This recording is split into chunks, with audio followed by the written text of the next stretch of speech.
이제 일제강점기 끝나서 우리 이제 광복 직후까지의 내용을 정리를 했잖아.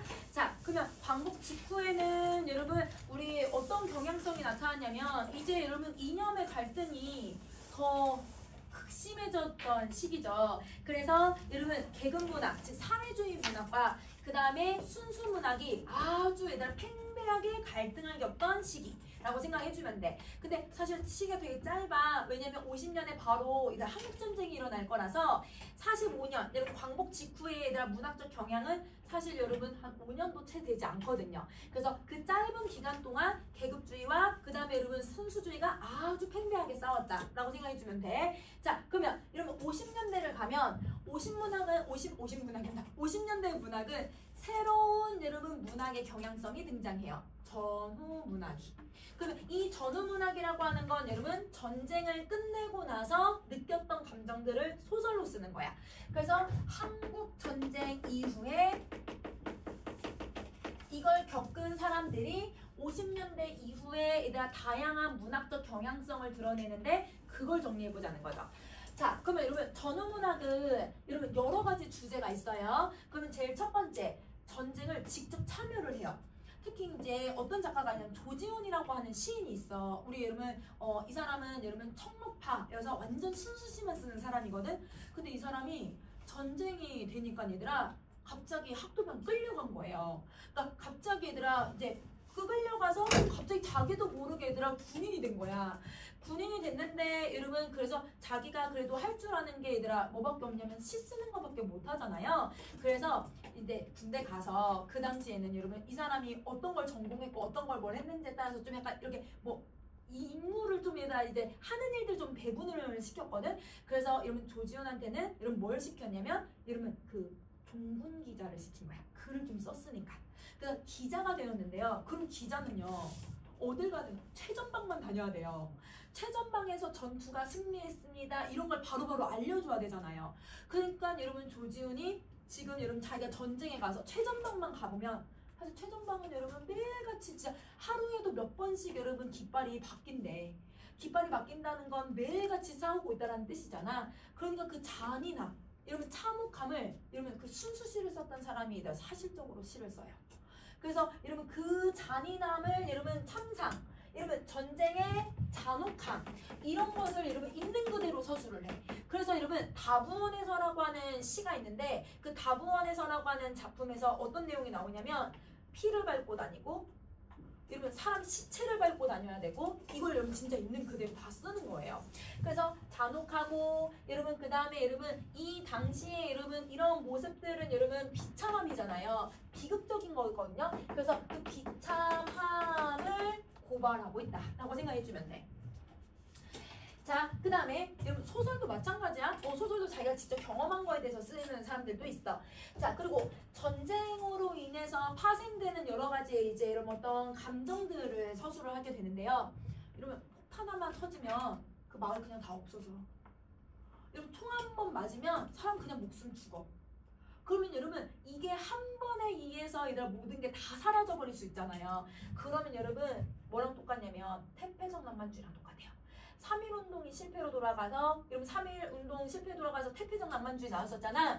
그때 여러분 사람들이 왜 얘들아 태폐적이라고 하는 상황이 만들어졌냐면 너무 허무해졌거든. 실패로 돌아갔으니까. 여기는 한 번에 사람들이 다 죽고 모든 게 다 얘들아 다 파멸이 돼버리니까 거기에서 오는 허무주의.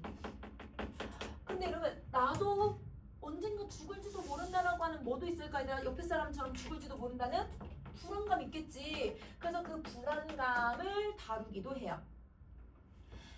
자, 그 다음에 이러면 전쟁에서 느끼는 반대로 허무하기도 하지만 너무 한 번에 없어져서 허무하기도 하지만 전쟁에서 뭘 느끼기도 하냐면 나는 이 전쟁 속에서도 살아있네.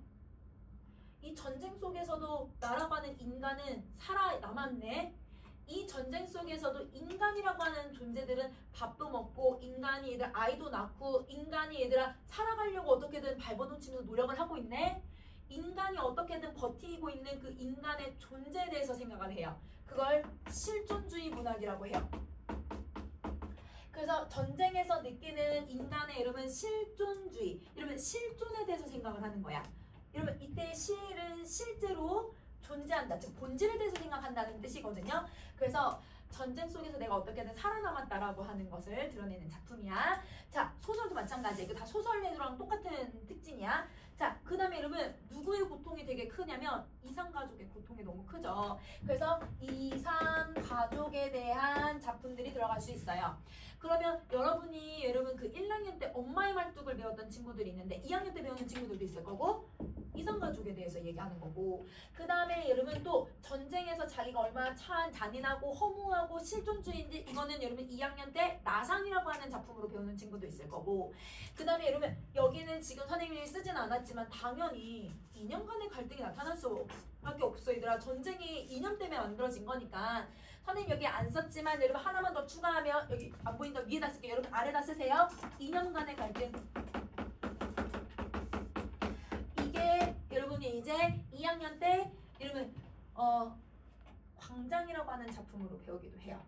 그래서 여러분 이게 사회주의를 선택해야 되는지 아니면 민주주의를 선택해야 되는지 아니면 제3국 중립국을 선택할 것인지 이거에 대한 작품이야. 그래서 여러분 교과서에 요거에 대한 작품들은 무조건 들어가니까 전후문학도 기억해 주시고 자 전후문학이 있어도 근데 여러분 서정시는 여전히 나와요. 그러니까 여러분 순수 서정시는 계속 쓴다는 거지. 자 순수 서정시는 똑같아. 전후문학 선행에도 여러분 여전히 여러분 문학은 절대 이념이나 이런 걸 다뤄서는 안 된다라고 생각해서 계속 서정시를 쓰는 거예요.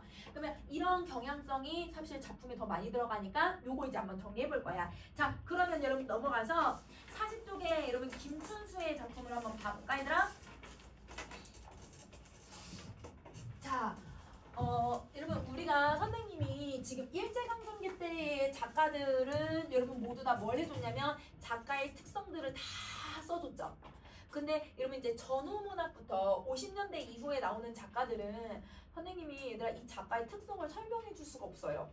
왜냐면 여러분 일제강점기 당시에 살았던 여러분 시인분들은 대부분 절필을 하거나 아니면 일찍 돌아가시거나 아니면 여러분 월북을 하거나 납북을 하는 과정에서 젊은 나이에 여러분 시집 한두 권 정도만 내놓고 얘들아 돌아가신 분도 있고 절필하는 경우도 있고 그러다 보니까 시 세계가 되게 짧아.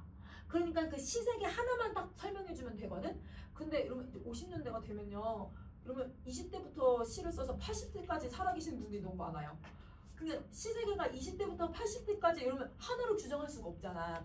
그러면 여러분 예를 들면 여러분 지금은 이제 그 미투 걸려가지고 이제 안 나오시는 분 계신데 고은이랑 그 노벨문학상에 계속 거론됐던 고은 여러분 시인도 여러분 지금도 시를 쓰거든요.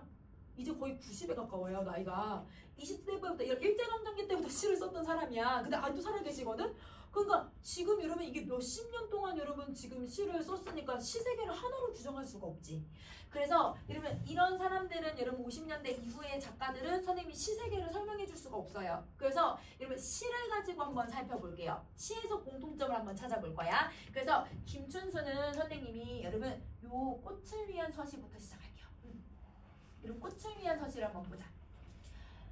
자, 여러분 꽃을 위한 서시. 서시는 여러분 첫 번째 제시하는 시라는 뜻이거든. 그러면 화자는 꽃을 위해서 첫 번째 시를 썼다라는 거야. 그럼 여기서 시적 대상이 누굴까 얘들아? 꽃이에요. 꽃이 시적 대상이에요. 나는 시방 위험한 짐승이다. 나는 위험한 짐승이다. A는 B. 이건 뭐야? 은유야. 맞아. 그래서 여기는 지금 은유법을 사용을 하고 있어.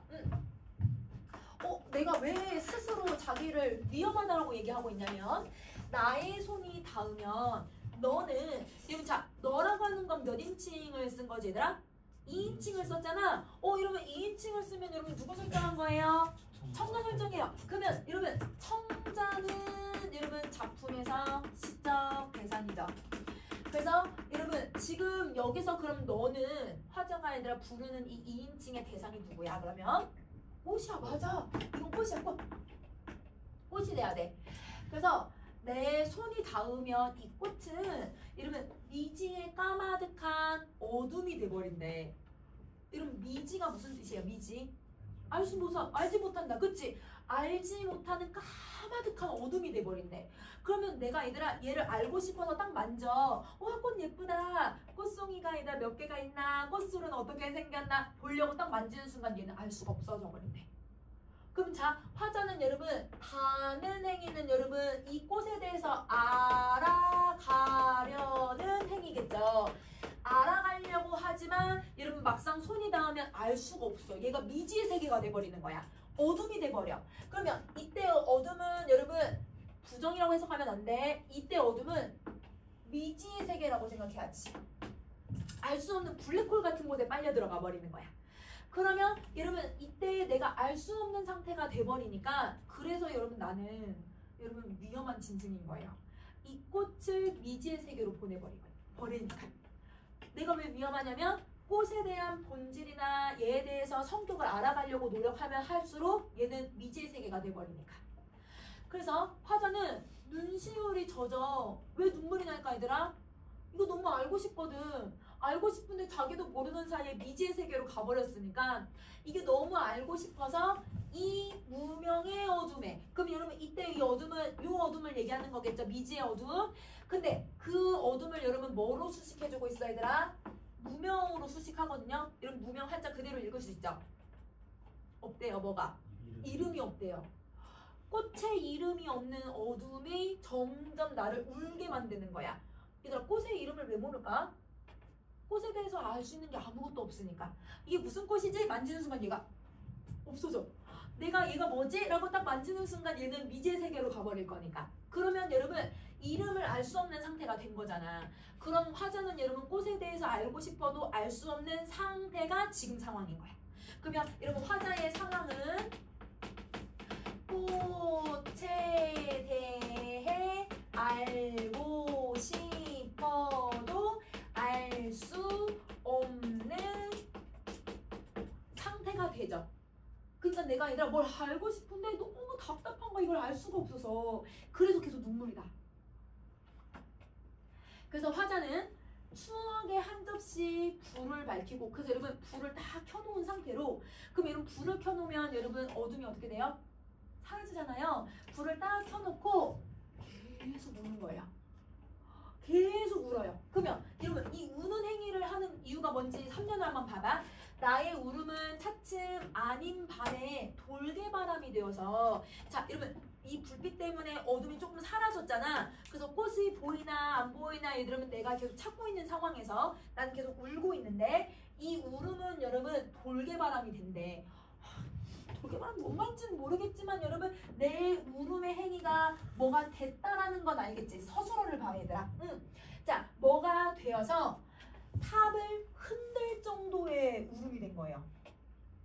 무슨 말인지 이해됐어 얘들아? 자 봐봐. 내 울음이 바람이 되어서 탑을 흔들 정도로 아주 거센 울음이 되어서 돌에까지 스미게 되면 탑에까지 스미는 거야. 내 울음이. 그래서 그 탑이 뭐가 될 거라고 하냐면 금이 될 거라고 얘기를 해. 그럼 자, 내 울음은 뭘 하게 만드는 거냐면 탑을 금으로 바꾸게 만드는 행위를 하고 있는 울음인 거네. 그러면 여러분 이때 울음이라고 하는 행위는 탑이라고 하는 걸 여러분 내가 금으로 바꾸는 행위라는 건 여러분 알겠죠? 무슨 상징성을 갖고 있는지는 모르겠지만 내 울음은 바꾸려고 하는 행위인 거예요. 그러면 화자가 여러분 바꾸고자 하는 게 뭘까요? 미지의 세계, 꽃을 모르는 것을 뭘로 하고 싶은 걸까 얘들아? 알고 싶은 걸로 바꾸고 싶은 거야. 그러면 여러분 이 탑은 모르는 상태라고 생각하고 금은 그러면 안다라고 생각을 한다면 그러면 화자는 알기 위해서 뭐 하고 있는 거예요? 우는 거예요. 그러면 우는 행위가 부정적인 행위가 아니네. 우는 행위가 내가 나약하게 얘들아 졌다라고 해서 실패했다고 우는 게 아니네. 우는 행위는 나애가 얘들아 이걸 알아내고자 계속 우는 거야. 무슨 행위냐면 의지적 행위예요. 그래서 여러분 이 우는 행위는 여러분 의지적 행위가 되죠. 그러면 이렇게까지 얘들아 내가 아는 상태로 바꾸려고 노력을 했고 여러분 금이 될 거라고 딱 생각을 했잖아. 알았다고 생각을 한 거야. 알았다고 딱 생각하는 순간 얼굴을 가린 나의 신부역. 그러면 여러분 나의 신부역 여러분 보조관념이거든요. 원관념이 누굴까요? 꽃이거든요. 근데 여러분 꽃이 얼굴 다 보여주는 게 아니라 얼굴 가리고 있대 얘들아. 그러면 꽃에 대해서 내가 다 안 거야 모르는 거야? 몰라요. 본질을 못 찾았어요. 그러면 자 이 글은 여러분 뭐에 대해서 얘기하고 있는 작품이냐면 본질을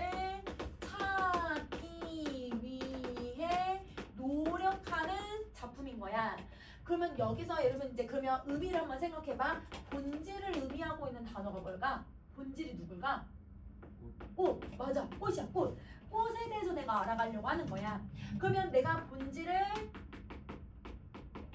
찾는 행위가 뭘까요? 우는 거예요. 맞아요. 우는 행위가 본질을 찾고자 하는 행위인 거예요. 우는 행위고.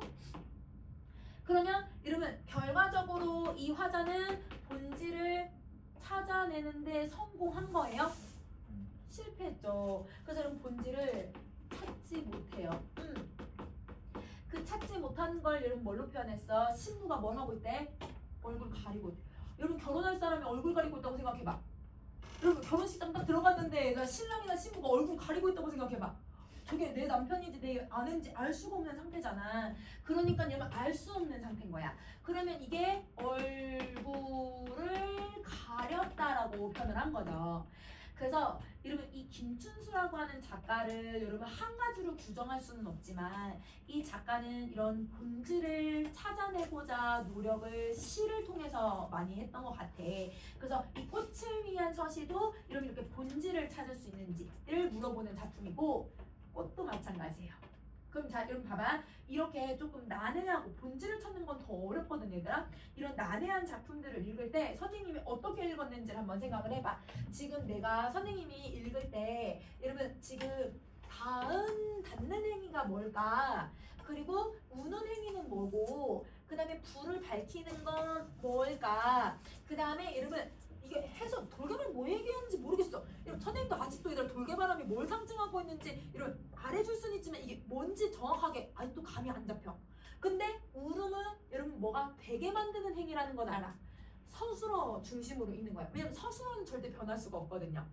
여러분 단어들은 상징적 의미가 바뀌잖아요. 근데 서술어는 그렇지 않기 때문에 난해한 작품일수록 여러분 이런 명사를 이게 무슨 의미일까 막 고민하면서 보기보단 이 명사를 서술해주는 서술어를 좀 봐. 그러면 아 뭔가 데려가네. 데려간다는 건 바꾼다는 뜻이겠다. 그럼 얘가 바꾸려고 하는 게 뭘까? 이렇게 생각하면서 지문을 읽으면 난해한 작품들은 그래도 이 조금씩이라도 읽을 수 있을 것 같아. 알겠지? 자 그러면 꽃도 똑같이 한번 해볼게요. 이러면 자 본문 가서 자 꽃이라는 작품을 한번 읽어보자. 자 이러면 여기서도 시적 대상이 누굴까? 얘들아 제목을 통해서 알 수 있는 게 꽃이야. 맞아. 자, 꽃. 내가 그의 이름을 불러주기 전에는 그는 다만 하나의 몸짓에 지나지 않았다. 내가 그의 이름을 불러주었을 때 그는 나에게로 와서 꽃이 되었다. 자, 여러분 지금 1년하고 2년의 차이점이 뭐냐면 이름을 부르지 않고 이름을 불렀거든요. 그러면 이름을 부르지 않은 행위와 이름을 부르는 행위, 부르는 행위가 뭘 의미하고 있는지를 여러분 이제 생각을 해봐야 돼. 자, 그럼 봐봐. 내가 그의 이름을 불러주기 전에는 그 사람은 나한테 그냥 하나의 몸짓에 불과했대. 그럼 여러분 친구로 생각해봐.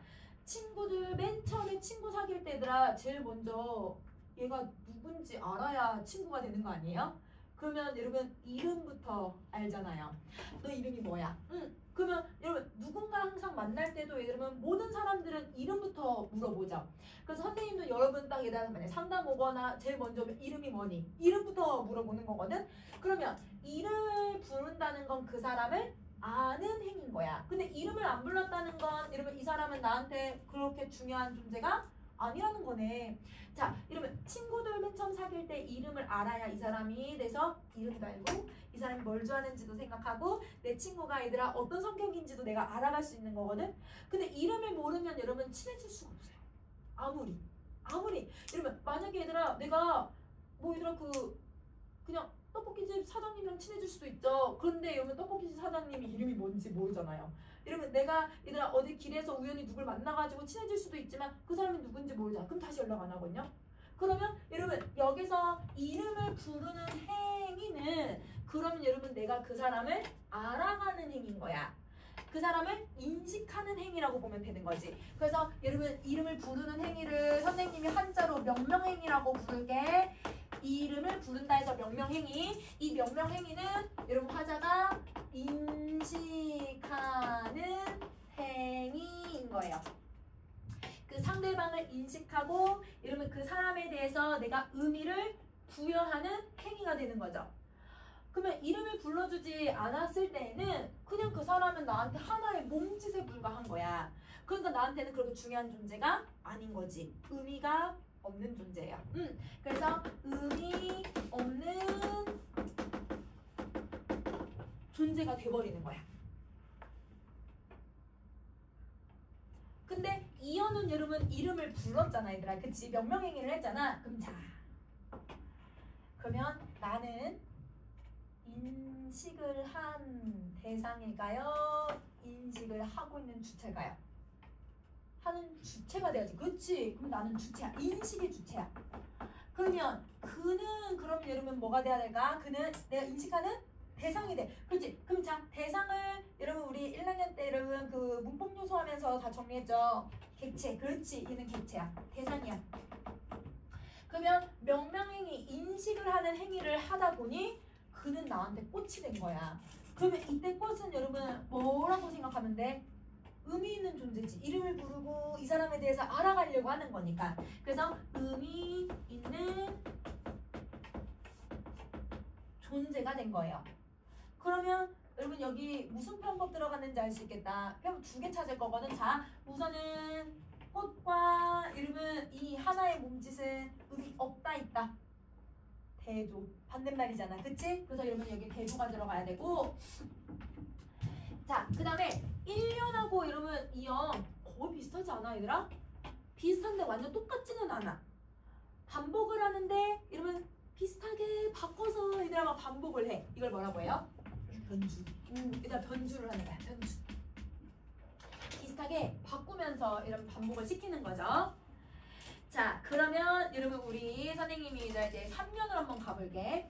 내가 그의 이름을 불러준 것처럼 나의 이 빛깔과 향기에 알맞은 누가 나의 이름을 불러다오.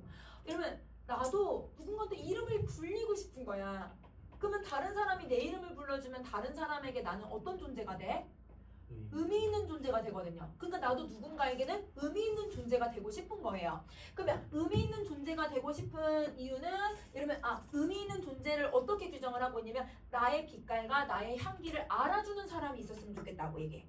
그럼 이때 빛깔과 향기는 여러분 이 사람이 갖고 있는 특성, 성격, 이 사람만 가지고 있는 어떤 여러분 본질을 얘기하는 거야. 그러면 여러분 이거는 사람이 각각 가지고 있는 본질, 사람만이 갖고 있는 특성, 그 사람만 갖고 있는 어떤 성격을 나의 본질과 나의 성격과 나의 특성에 알맞은 이름을 불러주길 바라는 거죠.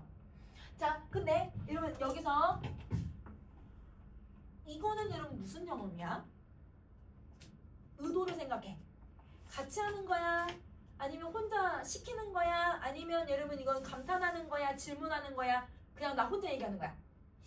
시키는 거야. 이거 명령형이야지. 그치? 자, 여러분 이건 명령형이에요. 그러면 명령형을 왜 썼을까요, 여러분? 강하게 얘기하고 싶은 거예요.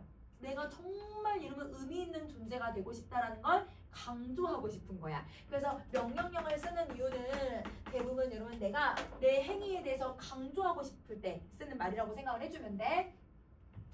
자, 그래서 그에게로 가서 나도 그의 꽃이 되고 싶다라고 했으니까 나도 의미 있는 존재가 되고 싶다 이렇게 얘기하면 되죠. 그럼 여기서 여러분 되고 싶다는 말 들어갔으니까 무슨 태도가 나오면 돼요? 바람과 소망, 그치? 기원이라고 생각하면 되지? 자, 그러면 여러분 여기까지 정리했으면 그럼 여러분 우리 사연을 한번 가보자. 우리들은 모두 무엇이 되고 싶다. 그쵸? 우리는 누가 얘들아 의미 없는 존재가 되고 싶겠어요. 누구나 다 누군가에게는 소중하고 의미 있는 존재가 되길 다 바라잖아요. 그러면 여러분 이때 이 무엇은 여러분 누구랑 의미가 똑같은 거예요? 꽃이에요? 하나의 몸짓이에요? 꽃, 그치? 그래서 얘는 꽃이랑 의미가 똑같은 거야. 꽃. 나는 누군가, 우리 모두는 여러분 서로가 다 꽃이 되고 싶다고 얘기하는 거야.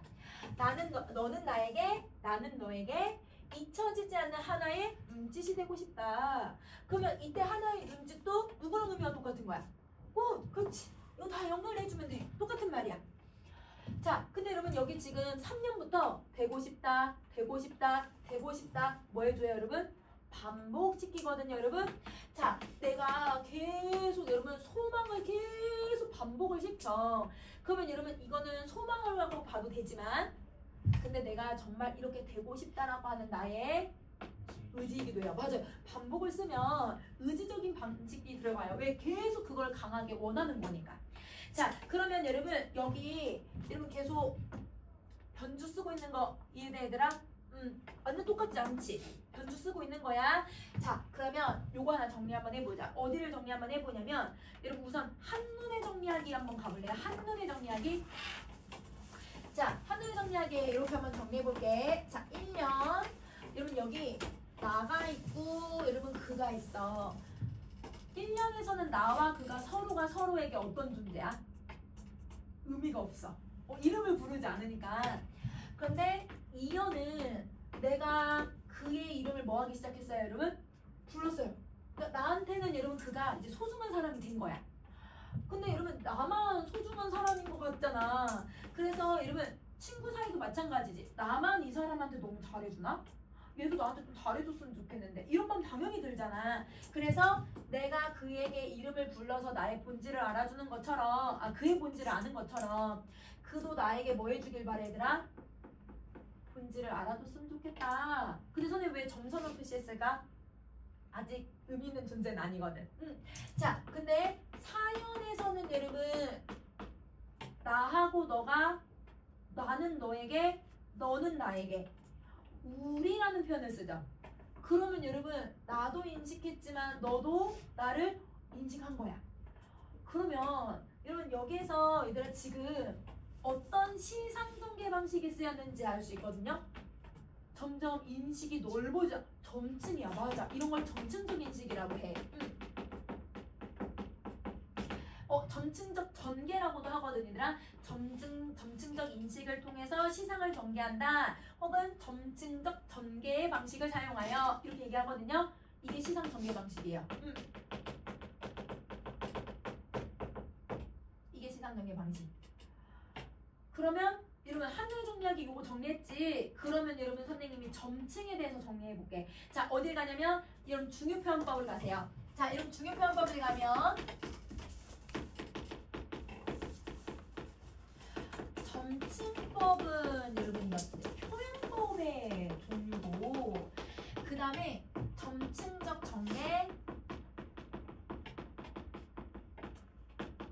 요거는 점층적 전개라고 하는 거는 시상 전개 방식이야.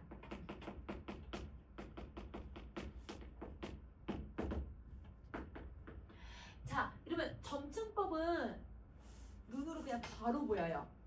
왜냐면 여러분 문장이 계속 늘어나거든요. 그래서 여러분 그 김수영의 눈 배웠던 친구도 있지만, 눈이라고 하는 작품에 눈은 살아있다, 떨어지는 눈은 살아있다, 마당 위에 떨어지는 눈은 살아있다, 계속 문장이 늘어나고 있지. 그러면 얘는 이런 형식의 얘들아 표현법인 거야. 문장이 반복되면서 계속 늘어나. 그런데 점층적 전개는 여러분 잘 드러나지 않아. 여러분이 이렇게 의미를 다 하나하나 해석을 해야 되거든. 그럼 이런 거는 여러분 수능에서도 물어보기가 되게 어렵잖아요. 그래서 수능 문제는 보기에 점층적 전개를 무조건 여러분 힌트를 줘요. 그러면 어떻게 힌트를 주냐면 점점 내용이 커져. 음악적 표현처럼. 점점 여러분 이 내용이 커지는 방식을 쓰고 있어. 이렇게 정리해주면 되거든. 그러면 여러분이 1학년 때 배웠던 친구들도 있지만 대표적인 점층적 전개를 가지고 있는 작품이 여러분 이육사의 절정이죠. 자, 이육사의 절정 여러분 배웠던 친구도 있지만 간단하게 선생님 설명하면, 여러분 1년에서는 여러분 남한에서 여러분 북쪽까지 걸어가요. 추운 겨울에. 점점 추운 곳으로 가고 있잖아요. 안 그래도 추운 겨울에. 그래서 여러분 뭐가 나타나고 있냐면 여러분 수평적인 한계가 나타나요. 왜냐면 남에서 북으로 가는 거니까. 이렇게 올라가는 게 아니지. 여러분 평지 이렇게 돼 있지. 그래서 여러분 수평적 전극한상, 이게 놓이고, 이연에 얘들아 내가 북쪽에 갔더니 북쪽 고원 위로 올라가. 여러분 땅이 따뜻해요? 아니면 여러분 높은 곳이 따뜻해요? 땅이 따뜻하잖아요. 근데 일부러 겨울에 북쪽에 가서 고원 위에 올라가. 그럼 고원 위는 여러분 어디의 극한으로 가는 거야? 수직적 극한으로 가는 거야.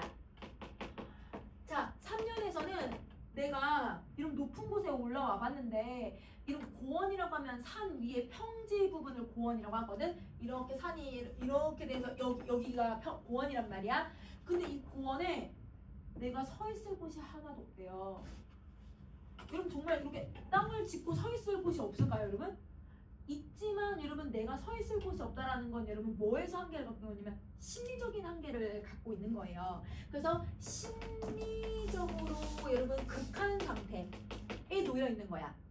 그러면 여러분 점점 어때? 더더더더더더더더 심해지고 있잖아. 그러니까 이렇게 되는 게 바로 여러분 이게 점층적 정제를 쓰고 있다는 거야. 그러면 이렇게 되면 여러분 내용에서 찾기 어렵지. 그러니까 이런 거는 여러분 보기에서 1년에는 이런 내용들과 이렇게 인식하고 이렇게 인식한다라고 하는 걸 설명해줘. 그래서 수능에서는 여러분 걱정 안 해도 돼. 내신 때는 여러분 공부하셔야 되니까 여러분 이런 두 개의 특징이 있다. 자, 그 다음에 여러분 중요 표현법에 여러분 요거 하나 더 갈게. 어떤 거 정리하냐면 이 꽃에서 여러분 뭐가 쓰이냐면 이게 무슨 표현법이 쓰였는지를 한번 정리해 볼 거예요. 자, 이 작품 전체에 쓰인 표현법하고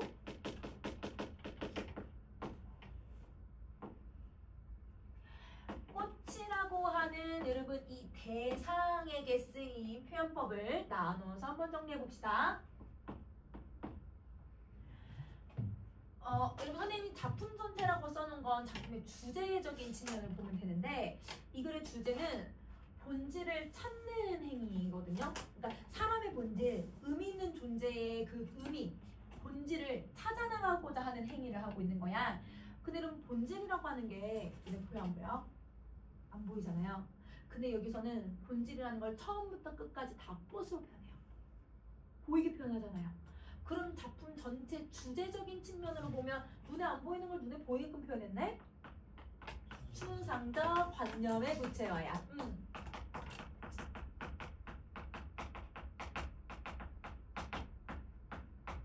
그래서 본질이라고 하는 주제에 의미가 있다 없다 이런 의미가 있는지 없는지도 사람의 개인적인 주관이지 여러분 이거 찾을 수가 없잖아요. 눈으로 볼 수가 없잖아요. 의미가 있다 없다 본질이라고 하는 눈에 안 보이는 걸 꽃이라고 하는 대상을 통해서 보여준 거야. 이건 전체 주제. 근데 이 꽃을 한번 보면요. 여기서 쓰이는 꽃이라고 하는 이 단어는 진짜 얘를 얘기해요. 그는 나에게로 와서 꽃이 되었대. 이때 꽃이 여러분 진짜 여러분 플라워라고 하는 개예요? 이거 아니죠? 그럼 이때 꽃은 여러분 뭘 얘기하고 있냐면 그는 나에게 와서 소중한 존재가 되었다. 의미 있는 존재가 되었다. 내가 그의 빛깔과 향기를 알아줄 수 있을 것 같아. 이렇게 얘기를 하고 있는 거잖아. 그러면 여러분 꽃이라고 하는 이 대상에는 여러분 구체적인 대상에다가 의미를 추상적으로 만들어버렸네. 그래서 여러분 얘는 반대야. 구체적 대상을 추상화하는 표현법을 쓴 거예요. 그러니까 구체적 대상에 추상적인 의미를 넣어놨다는 거죠. 여러분 이거 시험에 선생님이 이렇게 내세요. 그래서 여러분 이거를 막 반대로 내세요. 그러면 여러분 구분하셔야 돼요. 그래서 선생님이 어떻게 쓴 거냐면 주제적인 측면 작품 전체에는 이게 쓰였지만 꽃이라는 시적 대상에게는 이런 표현이 쓰인 거다 라고 생각을 해야 돼. 알겠지? 이 차이 구분해야 돼. 자, 여기까지 좀 정리했으면 그러면 여러분 우리 이제 내용 쭉 다 정리 한번 해보자. 자, 여러분 제목을 우리 딱 분석했을 때 여러분 시적 대상이 들어간다는 거 바로 알 수 있었고, 자, 화자를 한번 분석해보면 화자 나 있어요 없어요? 나 있어요. 그러니까 표면적 화자 작품 안에 있는 거지. 이렇게 들어가고, 자, 그 다음에 여러분 시간적 배경 혹시 있을까? 없는 것 같아. 공간적 배경이 있을까요? 없죠. 근데 사건은 뭘 해요? 이름을 부르는 행위를 하죠. 그걸 명명행위라고 할게요. 명명행위를 해요. 그러면 이 명명행위를 하는 과정에서 화자가 느낀 정서 태도를 생각하면 나도 그 사람한테 이렇게 되고 싶다. 소망. 근데 내가 되고 싶다라는 걸 계속 반복함으로써 나의 되고 싶다는 의지, 그치? 그래서 소망과 의지가 들어가고, 그러면 여러분 이 글의 주제는 본질 구현에 대한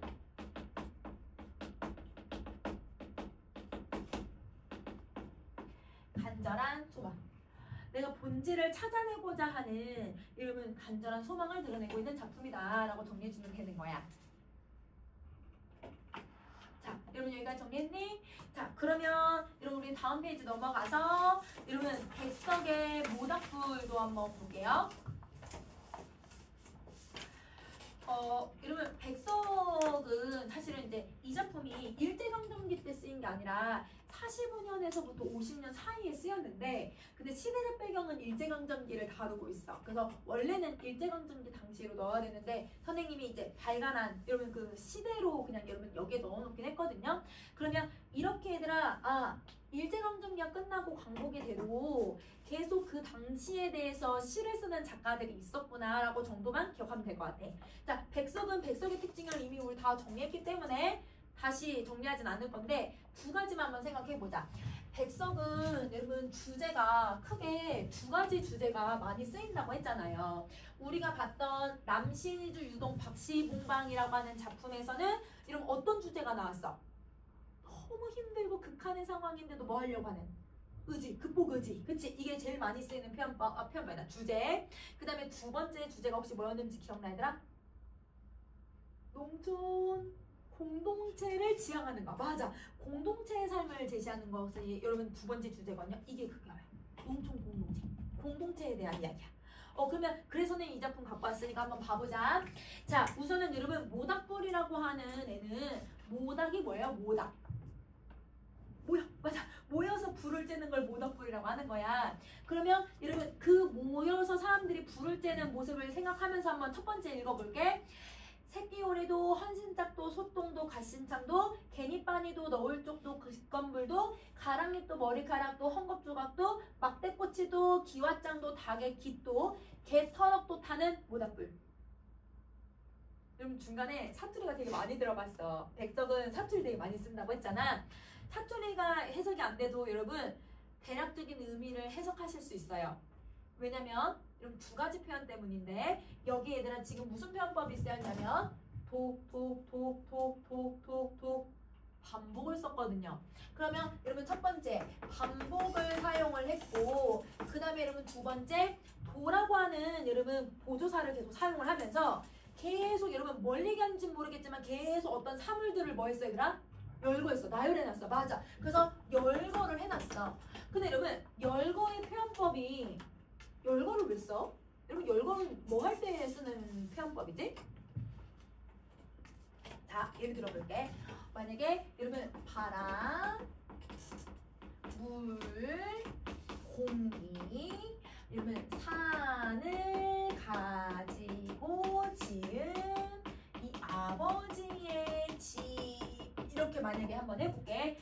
그럼 여기서 여러분 얘가 지금 무슨 표현법을 쓴 거예요? 열거법을 썼잖아요. 그러면 아버지의 집을 이걸로 만들 수 있어요? 그러면 뭘로 만들었다고 여러분 해석하면 돼? 맞아. 얘의 상이어를 찾는 거야. 열거법은. 얘네들이 다 자연으로 묶이는 애들이거든.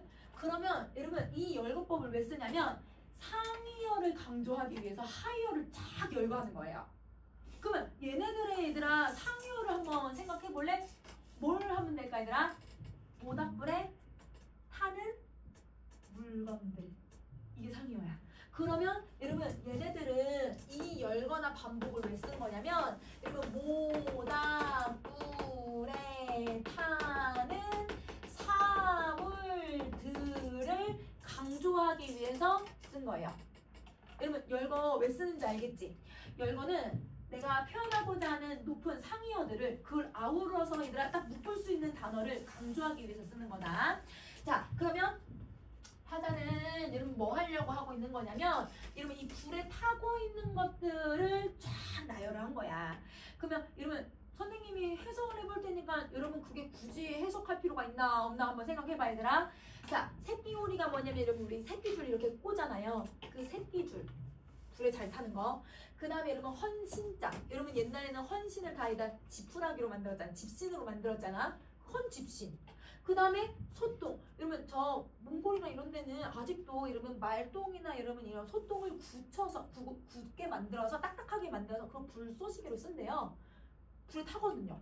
그 다음에 갓신창, 가죽 신발, 가죽 당연히 불에 타겠지. 그 다음에 여러분 개니빨이랑 개이빨, 개이빨도 타요 여러분. 그 다음에 널 쪽은 널판지, 이거 당연히 물이란다. 불에 타겠지? 이러면 직건불이 뭐냐면 지푸라기를 이렇게 뭉쳐놓은 거. 그 다음에 가랑 이파리, 머리카락 당연히 타겠죠? 헝겊조가 당연히 타겠죠? 이러면 막대꽃이, 이러면 긴 여름 막대 당연히 타겠죠? 기왓장 여러분 이게 흙을 구워서 만드는 거 얘도 타요. 얘도 타요. 그 다음에 여러분 닭의 깃털이에요. 털업은 개털이에요. 다 타는 애들이에요. 근데 얘네들은 다 소중한 애들을 태우는 걸까? 보잘것없는 애들이지. 자, 이러면 얘네들은 어떤 공통점을 가지고 있냐면 보잘것없는 애들이야. 근데 그 보잘것없는 아이들이 얘들아, 하찮은 아이들이 뭐가 되더라? 불이 되어서 모닥불이 돼서 사람들을 쪼개 만들어주는 거야. 그러니까 여러분 보잘것없는 애들도 뭐가 있다라고 설명하는 거야? 가치가 있다라고 설명하고 있는 거야. 이 모닥불이라고 하는 애가. 자, 그리고 얘네들은 재료들이잖아요. 그러면 여러분 이런 것들 쓰잘데기 없는 것들도 다 모여서 태우고 있거든. 그래서 지금 모이다라고 하는 이미지를 설명하는 거야. 모은 거야. 모아. 자, 그 다음에 이제 이연을 가볼게. 재당도, 초시도, 문장 늙은이도, 더부살이 아이도, 새사위도, 갓사돈도, 나그네도, 주인도, 할아버지도, 손자도, 붓장사도, 땜쟁이도, 큰개도, 강아지도 모두 모닥불을 쪼인다. 여러분 여기도 무슨 표현법을 쓰고 있어요? 도를 반복 열거. 그치? 여러분 반복하고 여러분 열거를 해주고 있는데, 그러면 여러분 이 도라고 하는 포함하는 보조사에다가 열거법을 사용을 하고 있으니까 여러분 상위어로 한번 생각해보자. 얘네들 모두 다 사람들. 뭘 쬐는?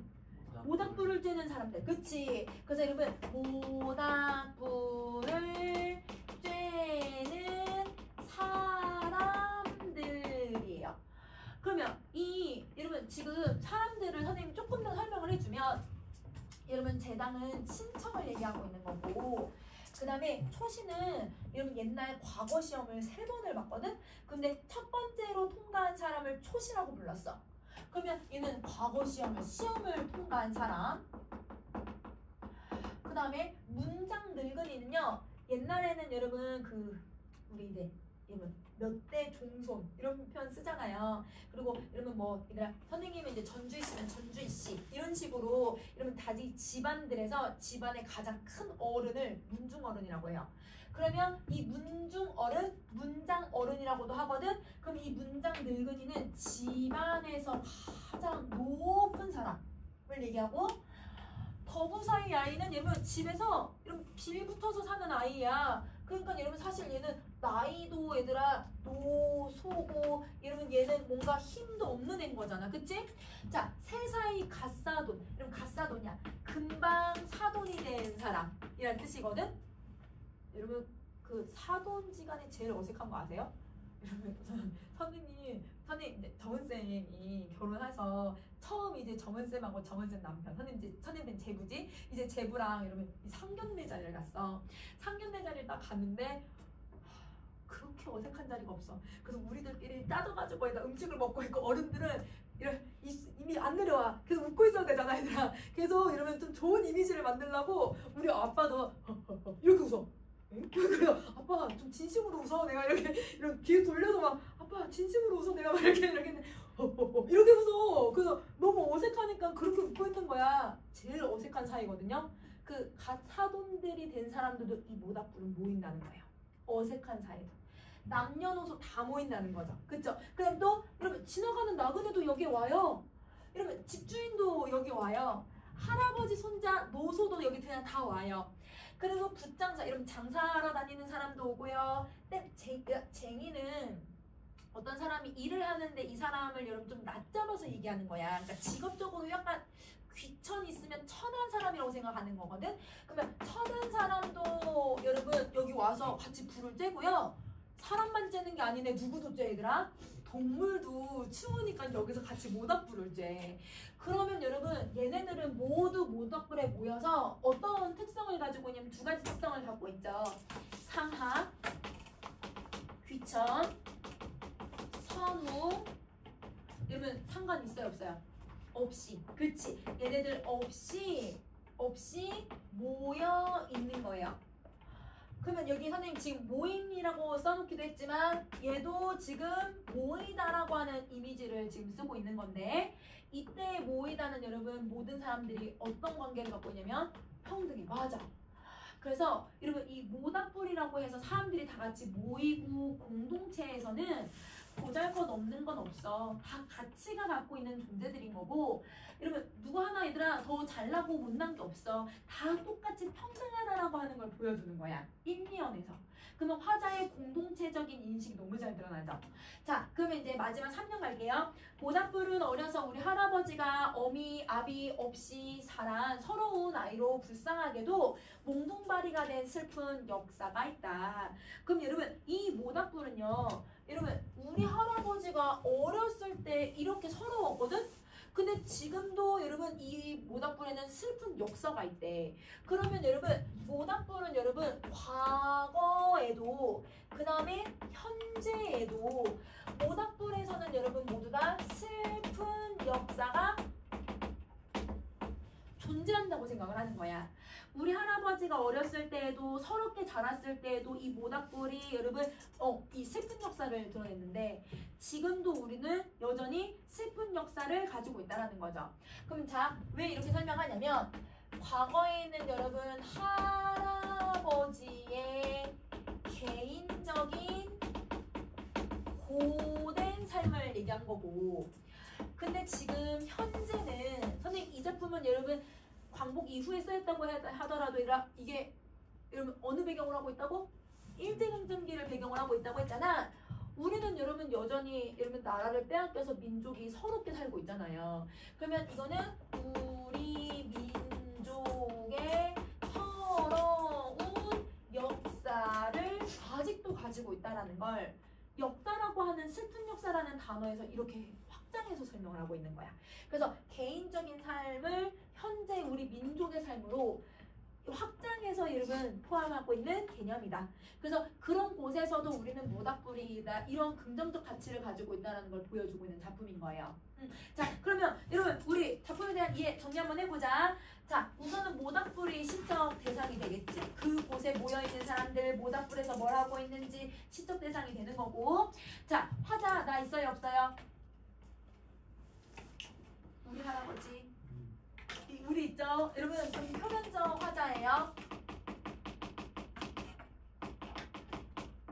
작품 안에 있는 거고 자 여러분 시간은 사실 잘 나와 있지는 않아. 그래서 시간은 없애고 공간은 여러분 모닥불 근처라는 건 알겠지?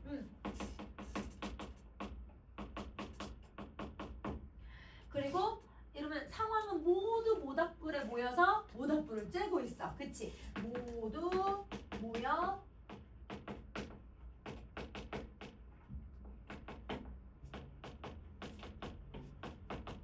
모닥불을 쬐고 있다.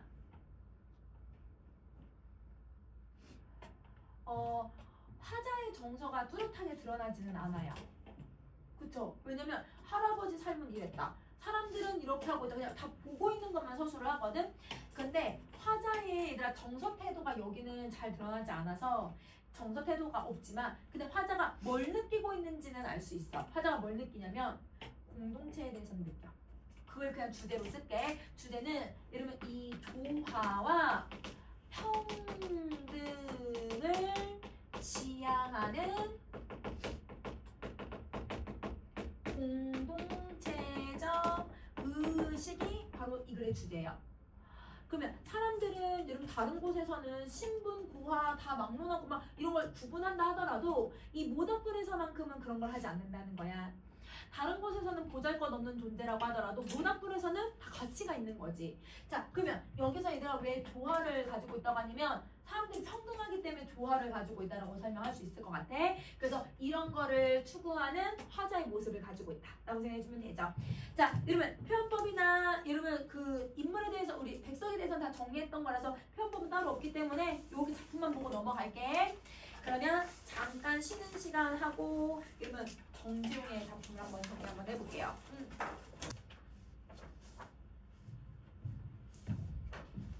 자, 얘들아 우리 다음 페이지에 있는 여러분 정지용의 작품을 한번 볼 건데 정지용은 여러분 이 백록담이라고 하는 작품이 사실은 이제 45년에서 50년 사이에 쓰인 거라서 저는 여기다 넣어놨지만 정지용은 사실 원래 일제강점기 때 더 유명한 작가죠. 그래서 정지용은 선생님이 작가 특성을 정리할게요. 자, 그러면 여러분 이 작가의 특성은 어디에 정리하냐면 여기는 이제 선생님 내고해야 되니까 여기 옆에다가 정리할까 얘들아? 한눈에 정리하기에다가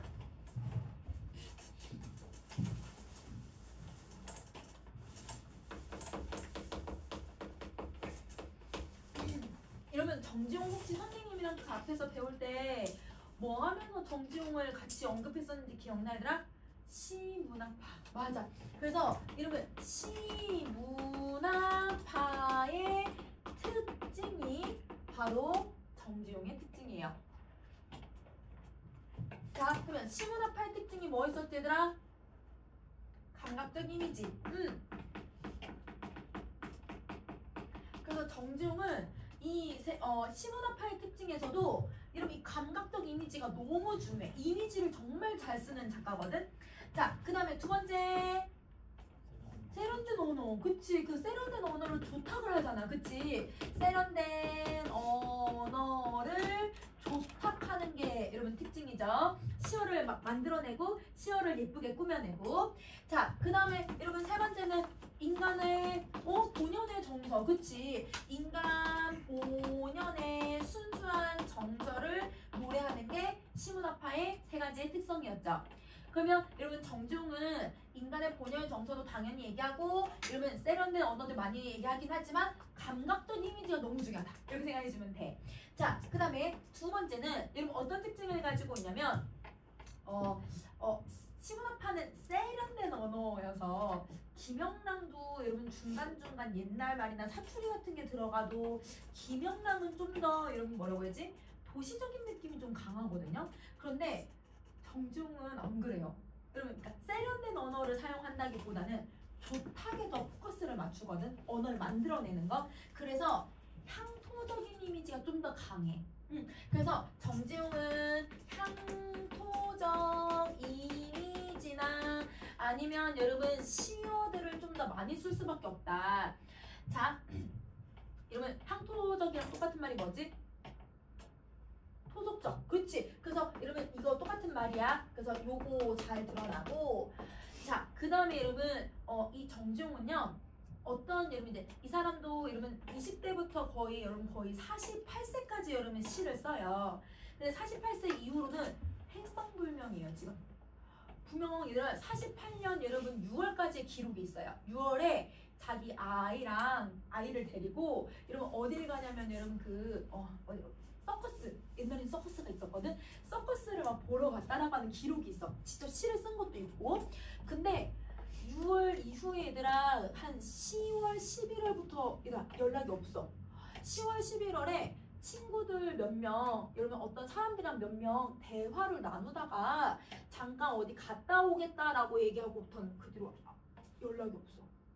그래서 사람들은 근데 여러분 그 정지용만 없어진 게 아니라 그 다른 사람들 같이 가겠다라고 하는 사람들도 다 같이 없어졌거든요. 그래서 사람들은 월북을 했을 거라고 보고 있어요. 근데 사실 말이 되진 않아. 월북을 했다라고 하면 정지용이 처음부터 뭐 사회주의와 관련된 내용이 있어야 되잖아. 근데 정지용은 사회주의랑은 거리가 정말 멀었거든. 그래서 뭐 납북됐다라는 썰도 있고 월북했다라는 썰도 있고 썰이 되게 다양해. 근데 행방불명이야. 그리고 어떤 사람들은 여러분 전쟁이 나서 이때 전쟁쯤이었거든요. 전쟁이 나니까 폭탄을 맞아서 증거가 없다 뭐 이렇게 얘기하는 사람도 있지만 알 수 없어. 그러니까 여러분 이 사람이 48살 때까지는 계속 시를 쓴 거예요. 그러면 여러분 20살부터 48살까지면 사실 이거 되게 긴 시간이잖아요. 이 시간 동안 여러분 시세계가 딱 하나라고 설명할 수는 없어요. 그럼 자, 어린 시절에 대해서는 시문학파의 특징이 너무 잘 드러난다 하더라도 나이가 들면서 여러분 어떤 이미지를 많이 쓰냐면 자, 고향의 이미지도 많이 쓰고 그 다음에 바다에 대해서 되게 많이 써. 바다. 자, 그러면 정지용은 전라도 옥천 출생이거든요. 이 옥천이 완전 여러분 평야지대밖에 없어. 지금도 평야밖에 없어. 여러분 그러니까 농사를 많이 짓는 곳이야. 근데 여러분 정지용은 이곳에서 여러분 그 옥천 지역에서 여러분 4대 독자로 태어나요. 4대 독자. 아들 손이 너무 귀한 집안이잖아요. 그래서 어렸을 때 부모님이 빨리 결혼을 시켰어. 12살에 결혼해. 여러분 12살에 결혼을 하는데 아버지가 약방을 하셨는데 약방이 그래도 여러분 어느 정도 좀 됐었나? 그래도 먹고 살만 정도는 했었나 봐. 근데 이 옥천에 홍수가 난 거야. 근데 여러분 약방의 약재들은 대부분 말려서 쓰잖아요. 그러니까 홍수가 나니까 여러분 이게 다 떠내려간 거예요. 그러니까 완전 그냥 사업이 망한 거야. 집안 사업이. 그래서 여러분 이 정지용이 일찍 결혼을 했잖아요. 그래서 정지용의 이제 아내 되는 사람의 친척이 서울에 여러분 있다고 하니까 아내 친척 집으로 아내랑 같이 간 거야. 거기 가서 여러분 12살, 13살에 고향을 떠나서 거기서 이제 공부를 했거든요. 그래서 어딜 들어가냐면 휘문고고를 들어가요. 휘문고고가 지금의 휘문고여서 휘문고는 진짜 명문고거든 얘들아. 그래서 휘문고에 딱 들어가서 거기서 여러분 장학금 받고 도쿄로 유학을 가. 공부를 되게 잘했던 것 같아. 그래서 여러분 옥천 지역에서 시인들 아무나 하는 게 아니야 얘들아. 자, 똑똑해야 돼. 자, 여러분 그래서 이 사람은 여러분 옥천 지역에서도 그때 아버지가 다 뭘 이뤘다고 했잖아. 그래서 보통 학교를 원래는 한 1년 정도 다니다가 그러면 집이 너무 어려워서 혼자 공부했대요. 혼자 수학을 하고서도 얘들아 그 휘문고고에서도 장학생으로 발탁을 된 거야. 그래서 도쿄 가서 공부하고 도쿄에서도 선생님 윤동주 할 때도 한번 얘기했지? 이러면 윤동주가 교토 도시사대학을 다녔었는데 거기서 정지용도 다녔었다고. 그래서 지금 도시사대학 가면 이러면 정지용 시비와 그 다음에 이러면 윤동주 시비가 여러분 그 학교에 있거든요. 그래서 정지용이 얘들아 처음으로 유학을 갈 때 바다를 본 거야. 왜냐면 전라도 옥천은 평야밖에 없거든요. 서울에 가서도 바다를 볼 기회가 없었잖아요. 배를 타서 처음으로 일본을 가니까 바다를 처음 본 거야. 그때 그 인식이 되게 강했던 것 같아요. 그래서 초반의 시들은 고향을 떠나왔으니까 고향에 대한 이야기 그리고 이런 바다에 대한 이야기가 너무 많아요. 그 바다가 시리즈로 이러면 20편이 있어요. 그러니까 어마어마하게 많이 쓴 거야. 그러다가 30대가 되고 나서부터는 바다보다 얘들아 무슨 이야기를 하냐면 산을 소재로 하는 작품을 써요. 그래서 여러분 지금 이 작품도 장수산이라고 되어 있지? 근데 여러분 선생님 또 일단 44쪽에 있는 작품은 백록담이야. 어디야? 한라산에 대해서 얘기하고 있는 거네. 산에 대한 시를 되게 많이 써. 그래서 소재가 이런 자연들에 대해서 많이 쓰고 있다라고 생각해주면 돼. 그러면 이런 자연들에 대한 이야기를 하면서 이런 어떤 시어들을 쓰냐면 아까 얘들아 분명 조탁에도 포커스를 맞춘다고 얘기를 했잖아요. 그래서 어떤 조탁을 하냐면 우리 순 고유어 시문학파의 특징이기도 하지만 고유어나 토속어 이런 토속어가 뭐야? 사투리. 그렇지. 사투리를 얘기하지. 자, 이런 토속어 고어 이런 고어는 옛날 말. 우리 여러분 지금 옛날 단어들 암기하잖아요. 그거 옛날 단어들을 의도적으로 많이 쓰는 거야. 그러면 이런 것들을 많이 조탁해서 사용하는 게 이게 정지용의 특징이에요. 그래서 사전에 없는 단어가 엄청 많아요. 그래서 문맥적인 의미로 찾아야 되거든요. 그래서 우선은 장수산이라고 하는 작품에서도 요거 내용을 한번 찾아볼게. 자, 한번 봐보자. 자, 장수산이 벌목 정정 이랬더니 이러면 벌목이 뭔지 혹시 알 수 있을까? 벌목? 나무를 베다. 그치? 나무를 벨 때 도끼로 찍잖아요. 그러면 이 도끼로 찌를 때 도끼 소리가 무슨 소리가 나냐면 짠, 이런 소리가 나거든? 그걸 한자로 정정이라고 쓴 거야. 그래서 벌목할 때 나는 그 도끼 찢는 소리라는 뜻이거든? 그러면 무슨 이미지를 써? 청각. 선생님 왜 이미지 물어보냐면 감각적 이미지 많이 쓸 거라고 했지? 그래서 이러면 우리 이미지 많이 찾아보자. 자, 청각적 이미지. 그래서 여러분 나무를 베는 그 쩡쩡거리는 소리라더니 아람돌이 큰 소리 뭐야 얘들아? 소나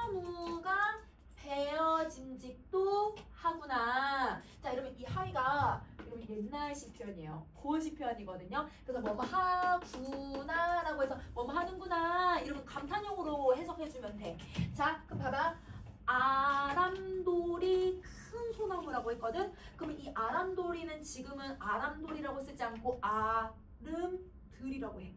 아름은 이 팔로 한번 이렇게 안을 수 있을 정도로 큰 둘레를 가지고 있는 나무들. 그러면 이러면 큰 소나무가 이 정도 되는 소나무가 베어질 것 같은 아주 큰 소리가 들리더래요. 그러면 여러분 이 소나무는 그럼 무슨 이미지를 쓰고 있냐면 시각적인 이미지를 쓰는 거지. 자, 골이 울어서 여러분 그 산에 이러면 골짜기지 얘들아. 골짜기가 울어서 무슨 소리? 메아리 소리가 쩌르렁 하면서 돌아옴직도 하구나. 그치? 이런 감탄형으로 읽어주면 돼. 그러면 여러분 이 산에 나무 베는 소리가 들리는 거예요. 근데 이 나무 베는 소리가 이러면 쩌르륵 메아리 소리가 계속 들릴 정도로 아주 크게 소리가 나고 있다는 거야. 그러면 여러분 이것도 계속 청각적인 이미지를 쓰고 있는 거지. 다람쥐도 쫓지 않고 이러면 메세가 뭐야? 메가 뭐였지? 산새. 그치? 산새도 울지 않은 깊은 산 고요가 차라리 뼈에 저리는데, 자 여러분 다람쥐도 여러분 쫓지 않는데요. 다람쥐도 안 보여요. 산새도 울지 않아요. 그 정도로 여러분 아주 조용한 산이라는 뜻이에요. 그러니까 이 산에서 여러분 아주 조용하니까 여기서 나무 베는 소리가 당연히 어떻게 들릴 수밖에 없어요. 얘들아? 엄청 쩌르렁쩌르렁 크게 들릴 수밖에 없는 거지. 그러면 자, 이 고요는 소리가 없다라는 뜻이지만 무슨 이미지를 써야 되냐면 이거 청각이에요. 소리가 없는 것도 여러분 청각이라고 표현을 해야 돼. 그래서 여러분 이 청각을 여러분 이 고요함이 뼈에 저리는 것 같아. 뼈에 아프게 찌르는 것 같대. 그럼 청각을 어떻게 얘들아 뼈에 저리다고 표현하지? 촉각화를 한 거야. 맞아. 그러면 이러면 청각을 촉각처럼 감각을 옮겼잖아. 그럼 무슨 이미지를 쓴 거예요? 공감학적 이미지를 써요. 맞아요. 그래서 여기는 공감각적 이미지를 사용해서 청각의 촉각화를 하고 있는 거야.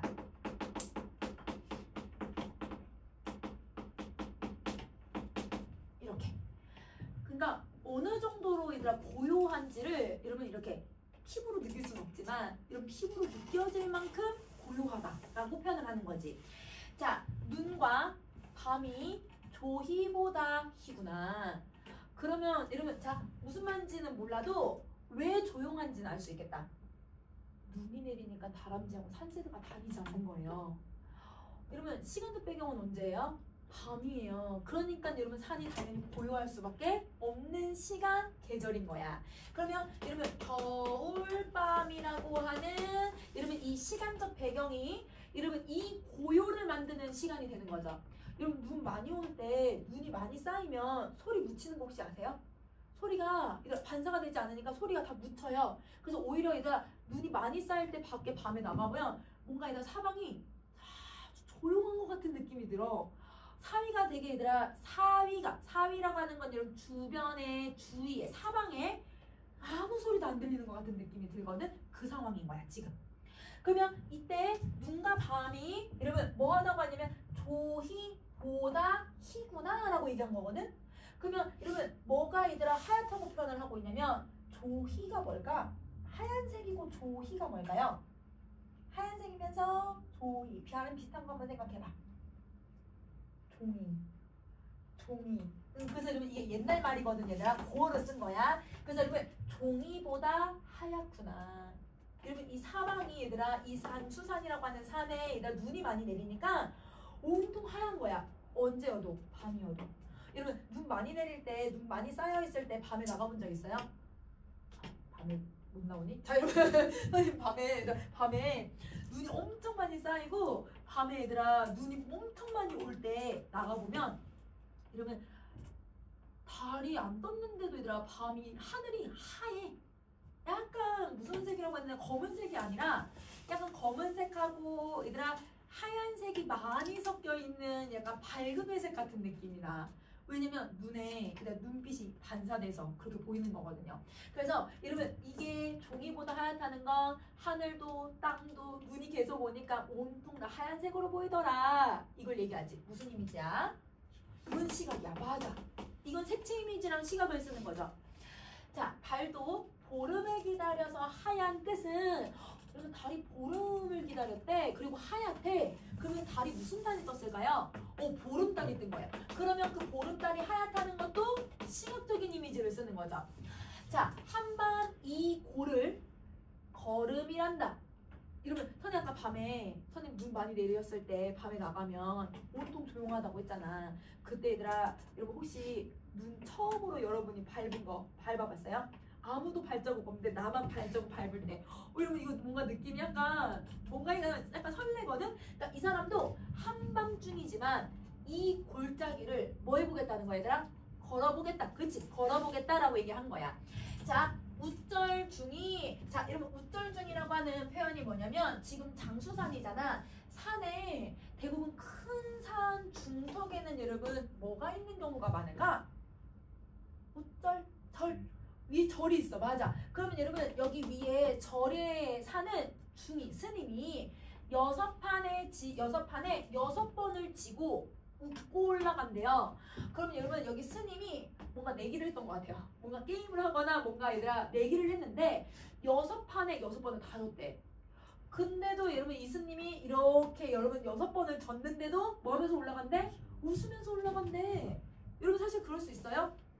짜증 엄청나지 않아요? 6번을 내리진다고 생각해보세요. 이거 짜증 엄청나요.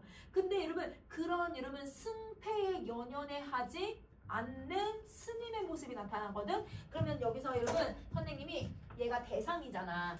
그러면 대상의 태도를 여러분 찾아낼 수 있어. 승패 여러분 혹은 여러분 이런 경기에 내가 얘들아 이기고 지는 거에 여러분 연연해 하지 않는다.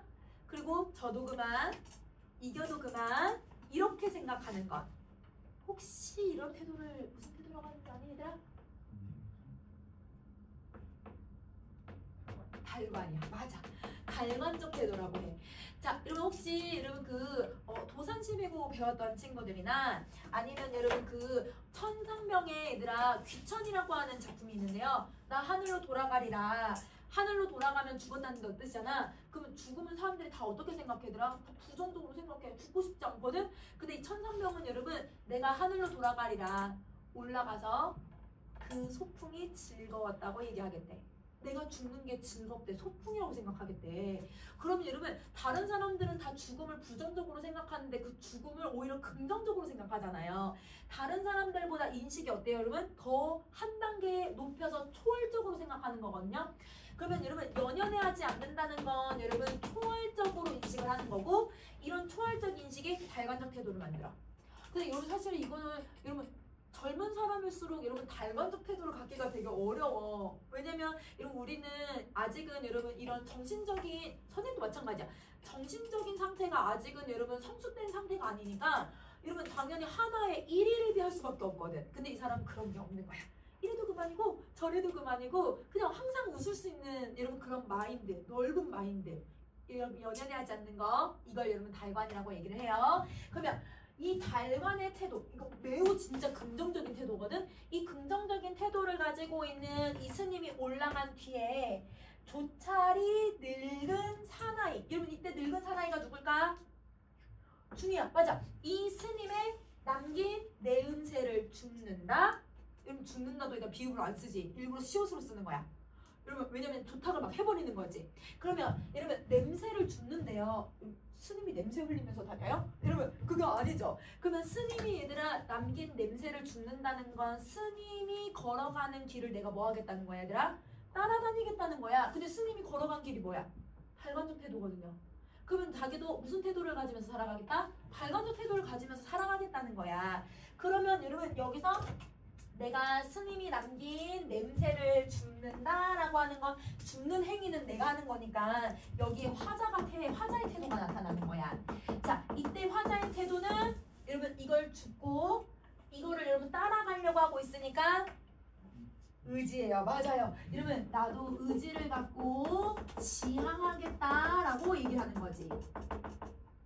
지향적, 의지적 태도를 갖는다. 자, 그러면 여러분 나는 이런 걸 따라가겠다는 건 나는 어떤 하나에 다 연연했던 사람인 거야.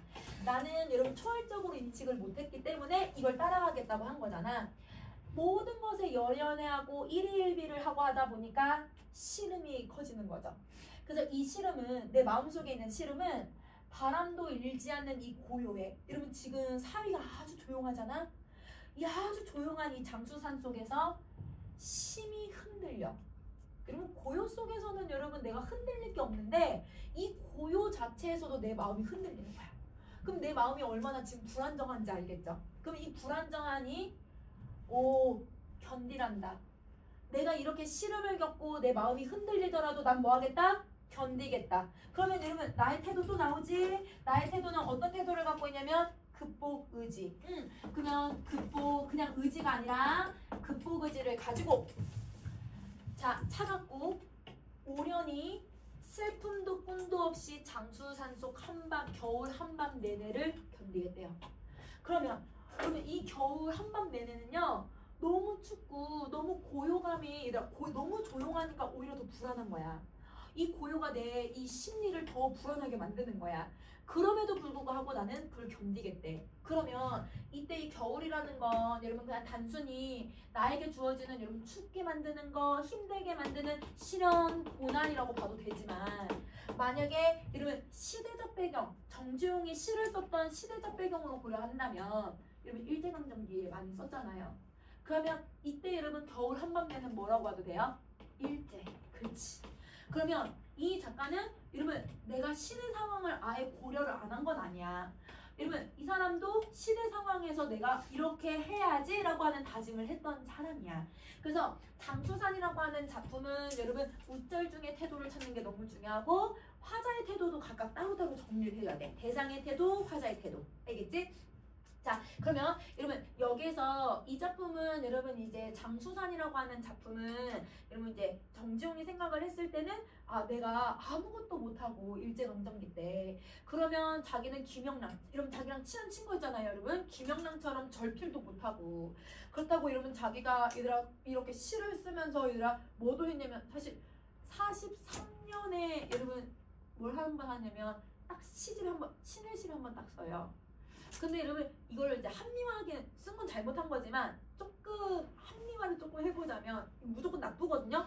근데 합리화를 좀 해보면 여러분 정지용이 그 당시에 시단의 위치를 생각을 해보면 이 사람이 얘들아 모든 그 시에 가장 큰 어른 같은 역할을 했거든요. 완전 주축이었어요. 주축. 그래서 정지용이 뽑은 여러분 후배 여러분 이 시인들도 되게 많았고 정지용이 대부분의 얘들아 뭐라고 하지?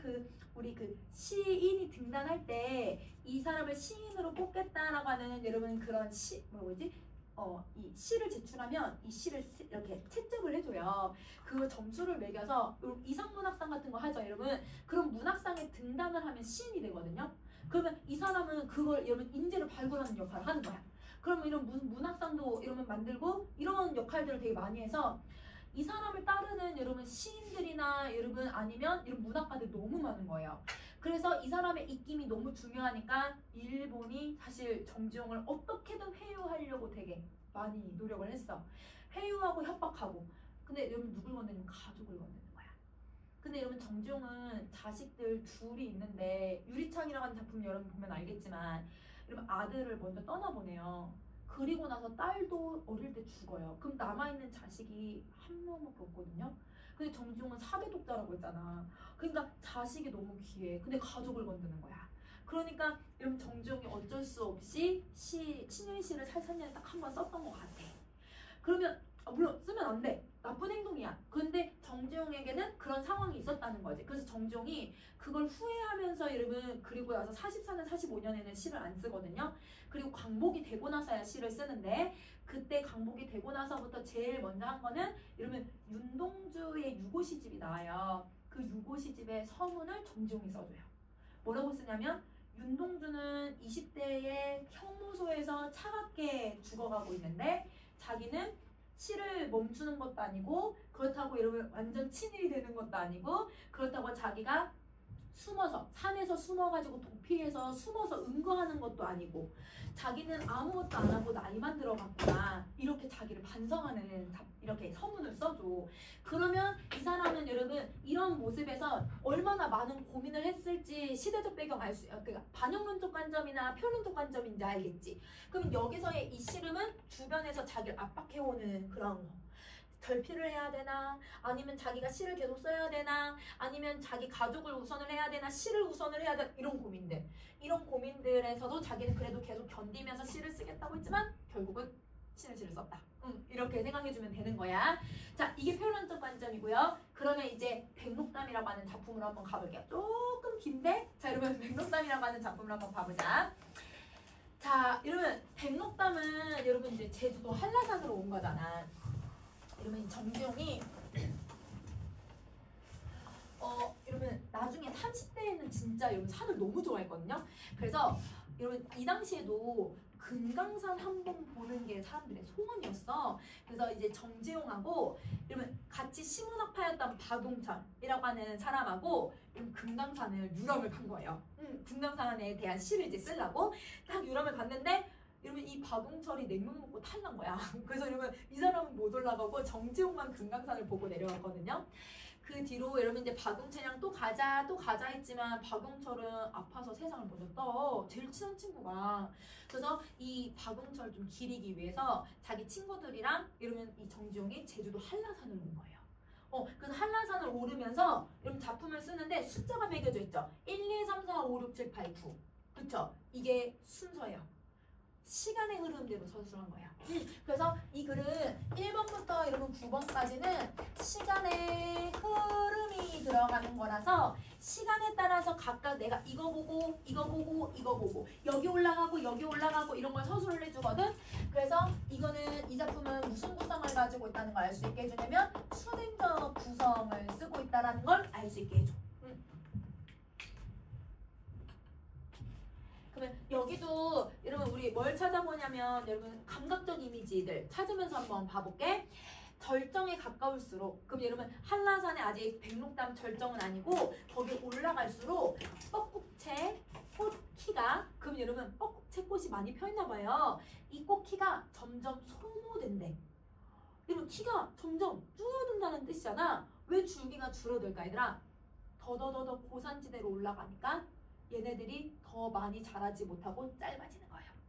그러면 여러분 키가 줄기가 줄어든다라는 건 더 높은 고산지대로 올라가고 있다라는 것을 보여주고 있는 거야. 한 마루 한 등성이를 이렇게 오르면 허리가 쓰러지고 여러분 쓰러지다라는 옛날 말 우리 3인국 성민국에서 배웠죠? 쓰러지다가 뭐였어? 죽다. 내 허리가 죽는 것 같대. 허리가 이러면 사라지는 것 같대. 허리가 아파서 뒤지겠다는 거지. 그래서 이러면 자기가 허리 아프다고 진짜 사실적으로 얘기하고 있는 거야. 이거는 화자의 이러면 사실적인 감정인 거지. 허리가 너무 아프고 다시 또 한 마루 위에 모가지가 없고 이 모가지가 뭘까? 이 목이야 뭐? 이 모가지가 없고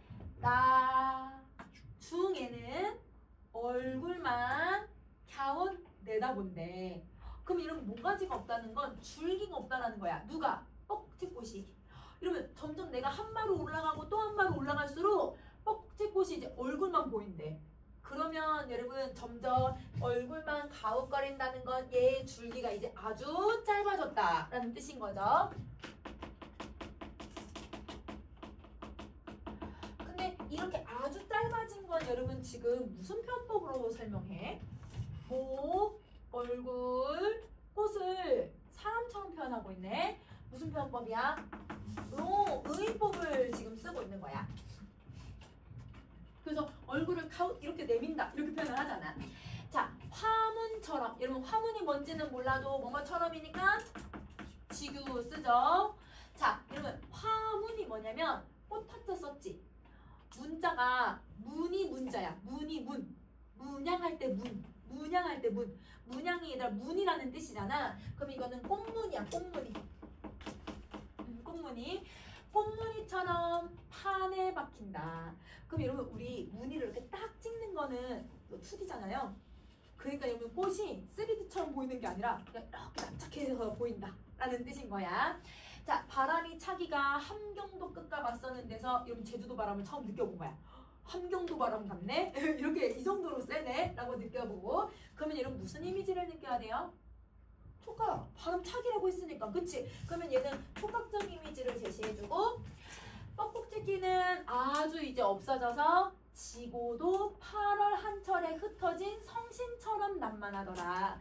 그럼 여러분 얘들아 뻐꾹찍기 줄기가 이제 아예 없어져가지고 뭐처럼 보이냐면 8월 한철에 하늘 위에 흩어져 있는 성이 무슨 성자예요? 별 같대. 별처럼 여러분 이렇게 난만하게 얘들아 이제 꽃이 피고 있대. 그러면 여러분 뭐뭐처럼이라고 했으니까 여기도 지금. 그러면 지금 1번은 내가 계속 백록담을 향해서 걸어 올라가면서 계속 여러분 뻐꾹채꽃을 구경하고 있는 걸 설명하고 있는 거야. 자, 산 그림자가 어둑어둑해지면 그러면 여러분 이때 정지용은 거의 얘들아 한 하루 이틀 정도 얘들아 한라산을 계속 한라산 자고 이러면서 계속 올라갔어요. 그래서 산 그림자가 어둑어둑해지면 그러지 않아도 뻐꾹채 꽃밭에서는 별들이 켜지는 것 같대. 별이 켜질 수는 없거든. 그냥 꽃이 얘들아 피어 있다라는 걸 뭐 같다고 표현했으니까 별 같다고 표현했으니까 별들이 켜지는 것처럼 보인대. 그러면 이거는 꽃이 피어 있다라고 하는 말을 별들이 불을 킨다라고 하는 것처럼 변한 거거든. 그러면 여러분 여기 계속 얘가 무슨 표현법을 쓰고 있냐면 계속 비유법을 쓰고 있는 거야. 그래서 별이라고 계속 비유를 해주고 있는 거지.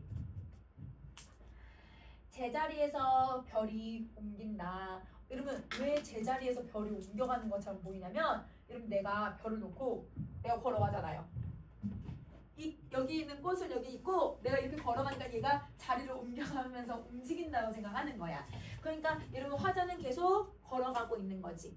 걸어가서 나는 여기서 기절했대. 너무 힘들어서. 그래서 여러분 이 뻐꾹채 보면서 올라가면서 자기가 허리도 아프고 힘들다라고 얘기하고 있는 내용이에요. 그래서 여러분 신인신데 약간 여러분 무슨 거 같냐면 기행문 같은 느낌이 좀 들죠. 그쵸? 자, 그 다음에 여러분 2번을 한번 가보자. 자, 여러분 내가 너무 힘들었어. 그래서 얘들아 임고란 이거 암고란이야. 선생님 미안해. 암고란이야. 암고란. 한자가 암이지? 여러분 란자 이게 무슨 란자더라? 난초거든 얘들아. 난초. 그래서 여러분 이 난초대 바위 위에 있는 난초처럼 자라는 풀을 얘기를 해. 그냥 이렇게 난초라고 읽으면 아니면 그냥 식물이라고 읽으면 되지. 이 암고란이라고 하는 이 식물이 환약같이 어여쁜 열매가 열려있나 봐요. 그럼 환약이 뭐예요? 우리 나 그 어딜 가면 이런 그 한의원 가면 이렇게 동그랗게 약 만들어주죠. 만들어주는 경우도 있고 탕약 말고 이렇게 만들어주거든. 그러면 동그란 환약같이 생겼대. 그러면 여러분 이거는 직유법을 사용을 해서 아주 동그란 모습 이걸 비유해주는 거지. 이런 여러분 예쁜 열매가 암고란 이 나무에 열려 있는 거야. 그걸로 목을 축이고 다시 살아서 일어났대. 조금 쉬었다가 뭐 좀 이렇게 주워 먹고 그러고 다시 걷기 시작을 하는 거지. 그러면 두 번째 이야기는 암고란에 대해서 얘기한 거야. 첫 번째 이야기는 뻐꾹채꽃에 대해서 얘기했고, 자 이제 세 번째 갈게요. 백화 옆에서 백화가 총무가 되기까지 산다. 이러면 백화나무가 혹시 무슨 나무인지 혹시 알아? 이다 백화나무? 혹시 그러면 자작나무는 들어봤어요? 나 자작나무? 이러면 백화가 자작나무거든요. 자작나무. 근데 이렇게 자작나무가 표면이 약간 무슨 색인지 혹시 아세요? 흰색. 맞아. 흰색이야. 흰색. 얘가 흰색이거든? 그래서 이러면 이 백화 옆에서 백화나무가 총루가 된대. 이렇게 총루가 옛날에 썼던 표현이거든. 이것도 고어 같은 건데 총루가 뭐냐면요. 시체예요. 시체. 뼈. 이러면 뼈가 무슨 색이지 얘들아? 흰색이거든? 그러니까 여러분 이 자작나무가 뼈가 될 때까지 살아있대. 그러니까 여러분 자작나무가 하얀색이니까 쟤도 언젠가 죽으면 사람이 죽어서 뼈가 되는 것처럼 얘도 하얗게 하얀색이니까 얘도 언젠간 죽으면 뼈가 되겠지? 이렇게 생각한 거야. 그러니까 여러분 여기서 흰색이라고 하는 이미지랑 그 다음에 여러분 백화나무가 여러분 점점 나이가 들어서 죽어가겠구나 이렇게 생각을 하는 거야. 자, 내가 죽어서 백화처럼 하얗게 되는 것. 그러면 이러면 자기가 왜 죽어서 백화처럼 될 거라고 생각을 해? 왜 자작나무가 될 거라고 생각해? 내가 죽으면 뼈가 될 거거든요. 그러면 요거는 직유법이고 이 백화처럼의 원각념이 내가 죽어서 되는 뼈를 얘기하겠지. 내가 죽어서 자, 여러분 뼈처럼 하얗게 되는 것이 숭 없지 않다. 이러면 숭 없지 않다라고 하는 뜻이 뭐냐면 흉하지가 않다. 볼품 없는 게 아니다 라는 뜻이야. 그럼 자 이러면 흉하지 않다라고 해석하면 되거든. 그러면 내가 죽는 게 부정적이라는 게 아니야. 내가 죽어서 뼈가 되는 건 당연한 거지. 근데 누구처럼? 백화나무처럼. 백화나무도 죽으면 뼈가 될 거거든요. 하얗게 이제 얘도 말라서 없어지겠죠? 그래서 자기도 죽으면 이런 백화나무처럼 사라질 거라고 생각을 하는 거예요. 그러면 자연이나 자기랑 어떻다고 생각을 해, 얘들아? 비슷하다고 같다라고 생각을 하는 거거든? 그러면 자연과 화자가 똑같다고 생각을 하고 있으니까 여기서 동일시를 시키고 있는 거야. 그러면 여러분 동일시를 시키고 있으니까 여기에 자연에 내가 뭐 했다고 봐도 되냐면 동화가 되었구나 라고 해석해도 돼. 그래서 화자는 자연도 언젠가 없어지는 것처럼 나도 언젠간 죽어서 사라지겠지 이렇게 얘기하고 있는 거야. 그걸 자작나무가 가지고 있는 외형을 빗대어서 표현을 하고 있는 거죠. 자, 그 다음에 여러분 4번도 한번 가볼게. 귀신도 쓸쓸해서 살지 않는 한 모롱이. 여러분 모롱이가 모퉁이거든, 모퉁이. 그래서 이러면 이 사람이 길을 이렇게 이제 올라가다가 한 모퉁이를 이렇게 봤나봐. 이런 모퉁이를 봤는데 누구도 안 살 것 같대. 귀신도 안 살 것 같아. 너무 무서워서. 이거 쓸쓸하고 너무 무서워서. 귀신도 살지 않는 그런 모퉁이에 도채비꽃이 낮에도 혼자 무서워서 파랗게 질렸대요. 그러면 여러분 길이 이렇게 있으면 여기 약간 모퉁이가 이렇게 있었는데 그 모퉁이를 화자가 이렇게 가본 거야. 가봤더니 여기에 무슨 꽃이 피어 있냐면 여러분 도채비꽃이 피어 있었던 거예요. 근데 여러분 도채비꽃이 무슨 색일까요? 파란색이에요. 그러면 그 파란색인 도채비꽃을 보고 아 너도 무서워서 여기 파랗게 질렸구나 이렇게 생각한 거야. 그러면 여러분 여기 무슨 표현법을 쓰고 있냐면 이 모퉁이니까 사람이 잘 안 다니는 인적이 드문 곳이잖아.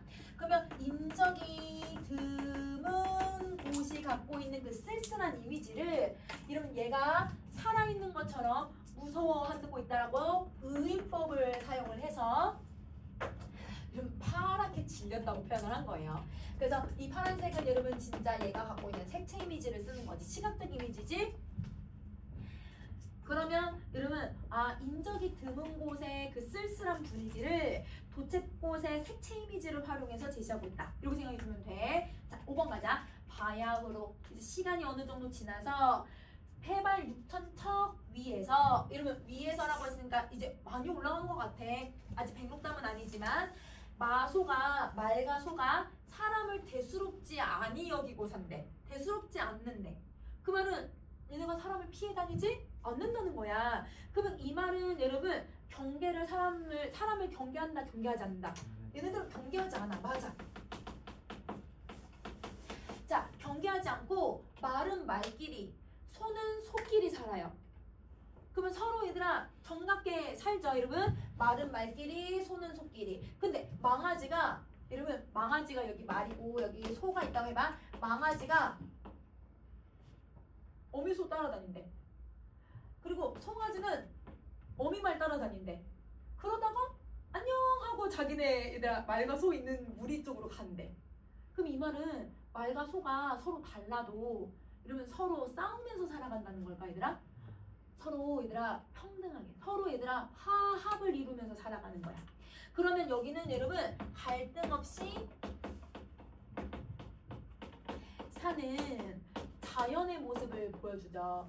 근데 여러분 우리는 이 당시가 일제강점기잖아요. 그럼 일제강점기 때 여러분 우리는 갈등 속에 살아가잖아.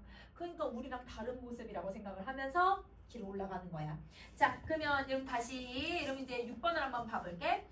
자, 첫 새끼를 낳노라고 암소가 몹시 혼이 났다. 얼결에 산길 백리를 돌아서 서귀포로 도망가. 백록담에 가까이 있는 애가 어떻게 서귀포로 도망가요? 그러면 이 말은 정말 서귀포로 도망갔다는 뜻일까, 얘들아? 앞뒤 상황을 한번 봐봐. 새끼를 낳다가 혼이 났대. 새끼 낳다가 어미소가 죽었어. 맞아. 그래서 이게 어미소가 죽은 거야. 어미소가 새끼를 낳다가 죽은 상황을 돌려서 이러면 설명을 한 거죠. 자, 물이 마르기도 전에 이러면 애기들 태어나면 애기들이 뱃속에 있을 때 새끼의 말도 그렇고 포유류들은 양수 속에 있잖아. 그러니까 이 양수가 다 마르기도 전에 어미를 여의었대. 그러니까 여러분 죽었다는 거 알겠지? 어미를 여인 송아지는 웅매 울었다는 거예요. 그러면 여러분 여기 무슨 이미지를 쓰냐면 청각적인 이미지를 사용해서 막 너무 불쌍하다, 슬프다라고 하는 애상적인 분위기를 만들어내고 있는 거지. 자, 말을 보고도 등산백을 보고도 얘들아 마구마구 메어 달렸대. 그러니까 이러면서 세계의 송아지는 엄마가 없으니까 말을 봐도 엄마가 해서 따라가고 사람들한테도 사람들이 오면 엄마가 하고 계속 따라오더래.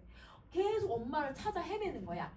우리 새끼들도 모색의 다른 어미한테 맡길 것을 나는 울었다. 그러면 여러분 이 말은 나랑 모색의 다른 어미한테 내 새끼를 맡겼다는 거예요. 그럼 여러분 모색이라고 하는 건 여러분 모색의 다른 어미가 누구냐면 이게 일제야. 여러분 봐봐. 우리 아이들을 가르치는 게 얘들아 우리 조선 사람들이 아이들을 가르치는 게 아니라 우리 아이들이 다 누구 손에서 얘들아 자라야 되냐면 일본인들한테 배워야 했었잖아요. 그러니까 우리도 이렇게 일제강점기가 되어서 우리 새끼들을 여러분 보살피지 못하고 우리 새끼들이 일본 사람들에 의해서 여러분 이렇게 공부하고 배우는 게 자기는 너무 슬프다라고 하는 거야. 그래서 여러분 이때는 두 가지 의미라고 해석을 해도 돼 얘들아. 자, 우선은 선생님 지금 설명한 건 여러분 조국을 잃은 우리 민족의 슬픔이라고 봐도 되고,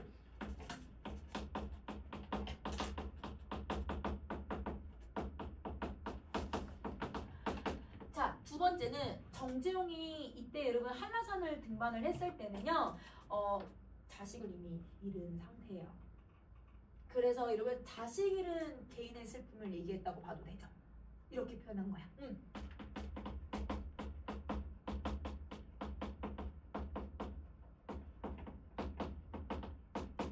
이렇게 해석을 해도 돼. 자, 그 다음에 7번 갈게. 여러분 7번. 풍란. 여러분 란이 뭐야? 란. 난초. 여러분 난초는 향기가 그렇게 좋대. 그러면 난초가 풍기는 향기니까 구가. 꾀꼬리가 서로 부르는 소리 정가.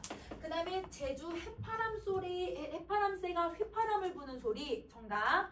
돌에 물이 따로 구르는 소리. 그래서 여러분 돌이 있으면 물이 똥똥똥똥 흐르는 그런 소리 정가. 먼 데서 바다가 구길 때 샤샤 거리는 그 바다 이 파도 치는 소리처럼 소나무나 아주 큰 여러분 숲속에 들어가면요 그 바람 한번 불 때 이 나뭇잎이 이렇게 흔들리는 그런 소리가 바다 파도 치는 소리처럼 들리거든요. 그거를 지금 표현을 한 거야. 이거 청각. 물풀의 동백 떡갈나무 속에서. 그러면 물풀의 나무, 동백나무, 떡갈나무 속에서 나는 길을 잘못 들었다가 다시 그럼 잡아 내가 길을 잘못 들었다가 얘네들을 이러면 들은 거야. 그러면 이러면 길을 잘못 들었다가 이러면 이 한라산의 풍경들을 하나하나씩 다 이런 감각적 이미지로 표현을 한 거죠. 자, 이거 어떻게 읽어야 돼 이거? 우리 옛날에 읽는 방법 그대로 읽고 적응해야지. 칙이지 칙.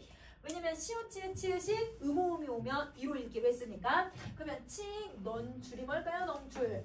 넝쿨, 그렇지. 칙, 넝쿨, 기어간 흰돌 칠박이 고부랑길로 나섰대. 그래서 여러분 칡렁풀이 막 엉켜있는 그 길 쪽으로 자기가 나서갔다는 거지. 문득 마주친 아롱전말이 피하지 않는데, 아롱전말은 이러면 이 점박이처럼 생긴 말이라고 보면 되거든요. 그러면 무슨 이미지를 쓰고 있는 거예요? 시각적인 이미지를 쓰죠. 그쵸?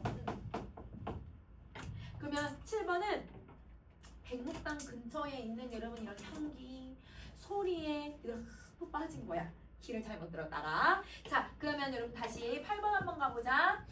고비, 고사리, 더덕순, 도라지꽃, 취나물, 삭간나물, 대풀, 석용, 별과 같은 강으로 다른 고산식물들을 새기면서, 그리고 거기에 취하면서 거기에서 자면서 한대.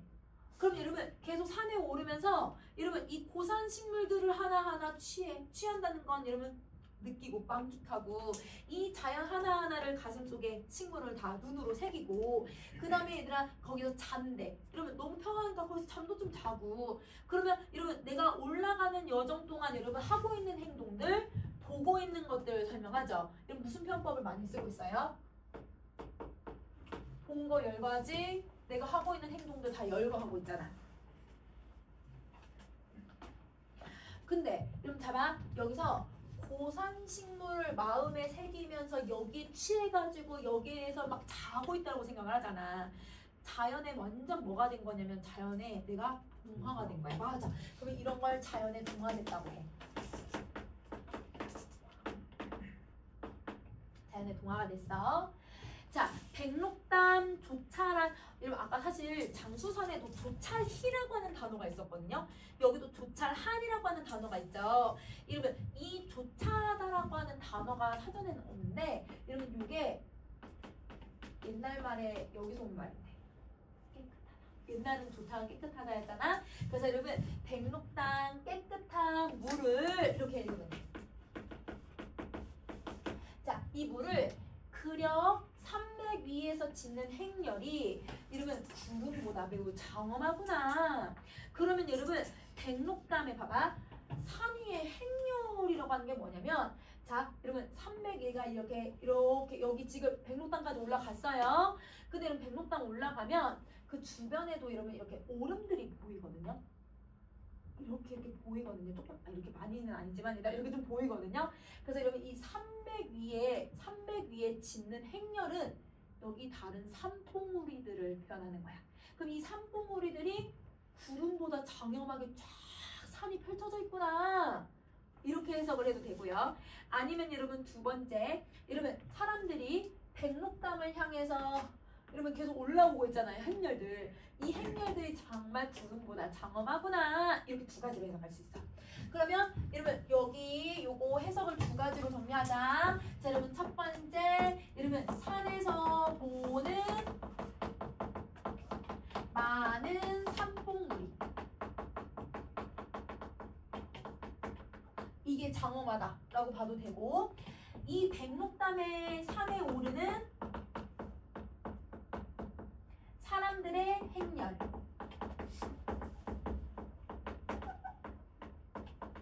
이 사람들의 모습이 장엄하다 라고 보셔도 돼요. 자, 그래서 화자는 여러분 소나기를 논낫 맞았대. 여러분 논낫이 무슨 말인지 모르겠지만 문맥적인 의미로 보면 소나기를 흠뻑 맞고 무지개에 말리고, 이러면 옷을 무지개에 말린데 상식적으로 말이 돼야 돼. 바람에 말린다는 건 되지만 무지개에 말린다는 건 말이 안 되잖아. 무지개랑 자기랑 계속 동화, 계속 자연에 자기가 동화가 되고 있다고 생각하는 거야. 그리고 궁둥이에 꽃물이 들었대. 이거는 얘라 비를 맞았으니까 물드는 건 맞지만 꽃물이 들었으니까 꽃이랑 자기가 뭔가 하나가 된 것처럼 표현을 해. 그래서 이거를 붙인 채로 살이 붙는 애. 근데 여러분 여기 갔는데 어떻게 갑자기 살이 찌지?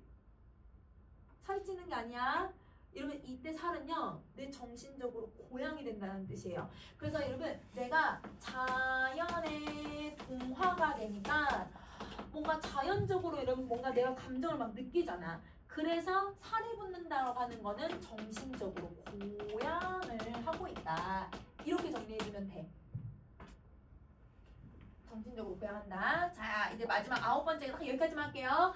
자, 가재도 끼지 않는 백록담 푸른 물에 하늘이 돈다. 이제 백록담 올라가서 물 본 거야. 거기에 하늘이 보이는데 비쳐 보이는 거죠. 자, 불구에 가깝도록 고단한 나의 다리를. 여러분 왜 내 다리가 불구야? 힘들어. 나 너무 힘들어서 불구가 된 내 다리를 돌아서 소가 갔다. 이러면 내 다리를 이렇게 소가 이렇게 돌아다니는 거야. 백록담 근처에도 소가 막 다니는 거야. 소가 다니고 쫓겨온 실구름이 일말에도 백록담은 흐리온다. 이러면 이 백록담이 이렇게 물이잖아요. 근데 여기에 하늘에 떠있는 이 실구름이 이렇게 이러면 비쳐 보일 거잖아. 근데 이 실구름조차 흐리게 보이더래. 그 말은 구름조차 없는 날. 구름조차 없어. 아주 맑고 깨끗한 날. 그러면 이건 맑고 깨끗한 하늘의 모습을 표현하고 맑고 깨끗한 백록담의 모습을 표현하는 거죠. 자, 나의 얼굴에 한나절 폭인 백록담은 쓸쓸하다. 이러면 내 얼굴에 왜 백록담이 보여? 내가 백록담의 얼굴을 뭐하고 있으니까? 비춰보고 있으니까. 그럼 화자는 이렇게 허리를 굽어가지고 이렇게 자기 얼굴을 이렇게 비춰보는 거야. 근데 그게 쓸쓸하대. 이게 나의 화자의 정서야. 화자는 여러분 이 백록담에 올라서도 자신의 어떤 시름과 고난. 아까 얘들아 우리 잠수산에서도 시름을 가지면서 끝까지 가겠다고 하죠. 그때 화자는 이렇게 계속 쓸쓸함을 느끼고 있는 거예요. 비애, 슬픔. 자다 깨다 기도조차 잊었다. 여러분 왜 기도를 못할까요? 그래서 여러분 기도조차 잊었다라고 하는 건 여러분 내가 자연에 완전 하나가 된 거야. 무라일체. 자연에 완전 그 경지에 올라버린 거지. 그래서 기도를 잊을 정도로 자연에 완전 동화된 상태라고 생각해주면 될 것 같아. 그럼에도 불구하고 쓸쓸해. 왜냐면 시대가 시대인지라 라고 생각해주면 되죠. 자, 그러면 여러분 여기까지 설명하고 작품에 대한 이해랑 여러분 나머지 개념은 다음 시간에 이어서 좀 할게. 그래서 오늘 여기까지 하고 어휘는 여러분 22쪽부터 25쪽 이제 끝! 이게 얼마 없어. 내 쪽이지만 얼마 없어. 그래서 여러분 딱 그거 암기해보고 그러면 여러분 3월 첫째 주 클리닉 시간들에서는 여러분 다 시험 전체 시험을 봐요. 선생님이 이은배 공전씨가 어휘대회 열기로 했잖아요. 그래서 여러분 한 10만원 상품 딱 걸어놨으니까 여러분 거기 공부해가지고 여러분 마지막 3월 첫째 주는 여러분 그거 시험 볼 거야. 알겠지? 오케이.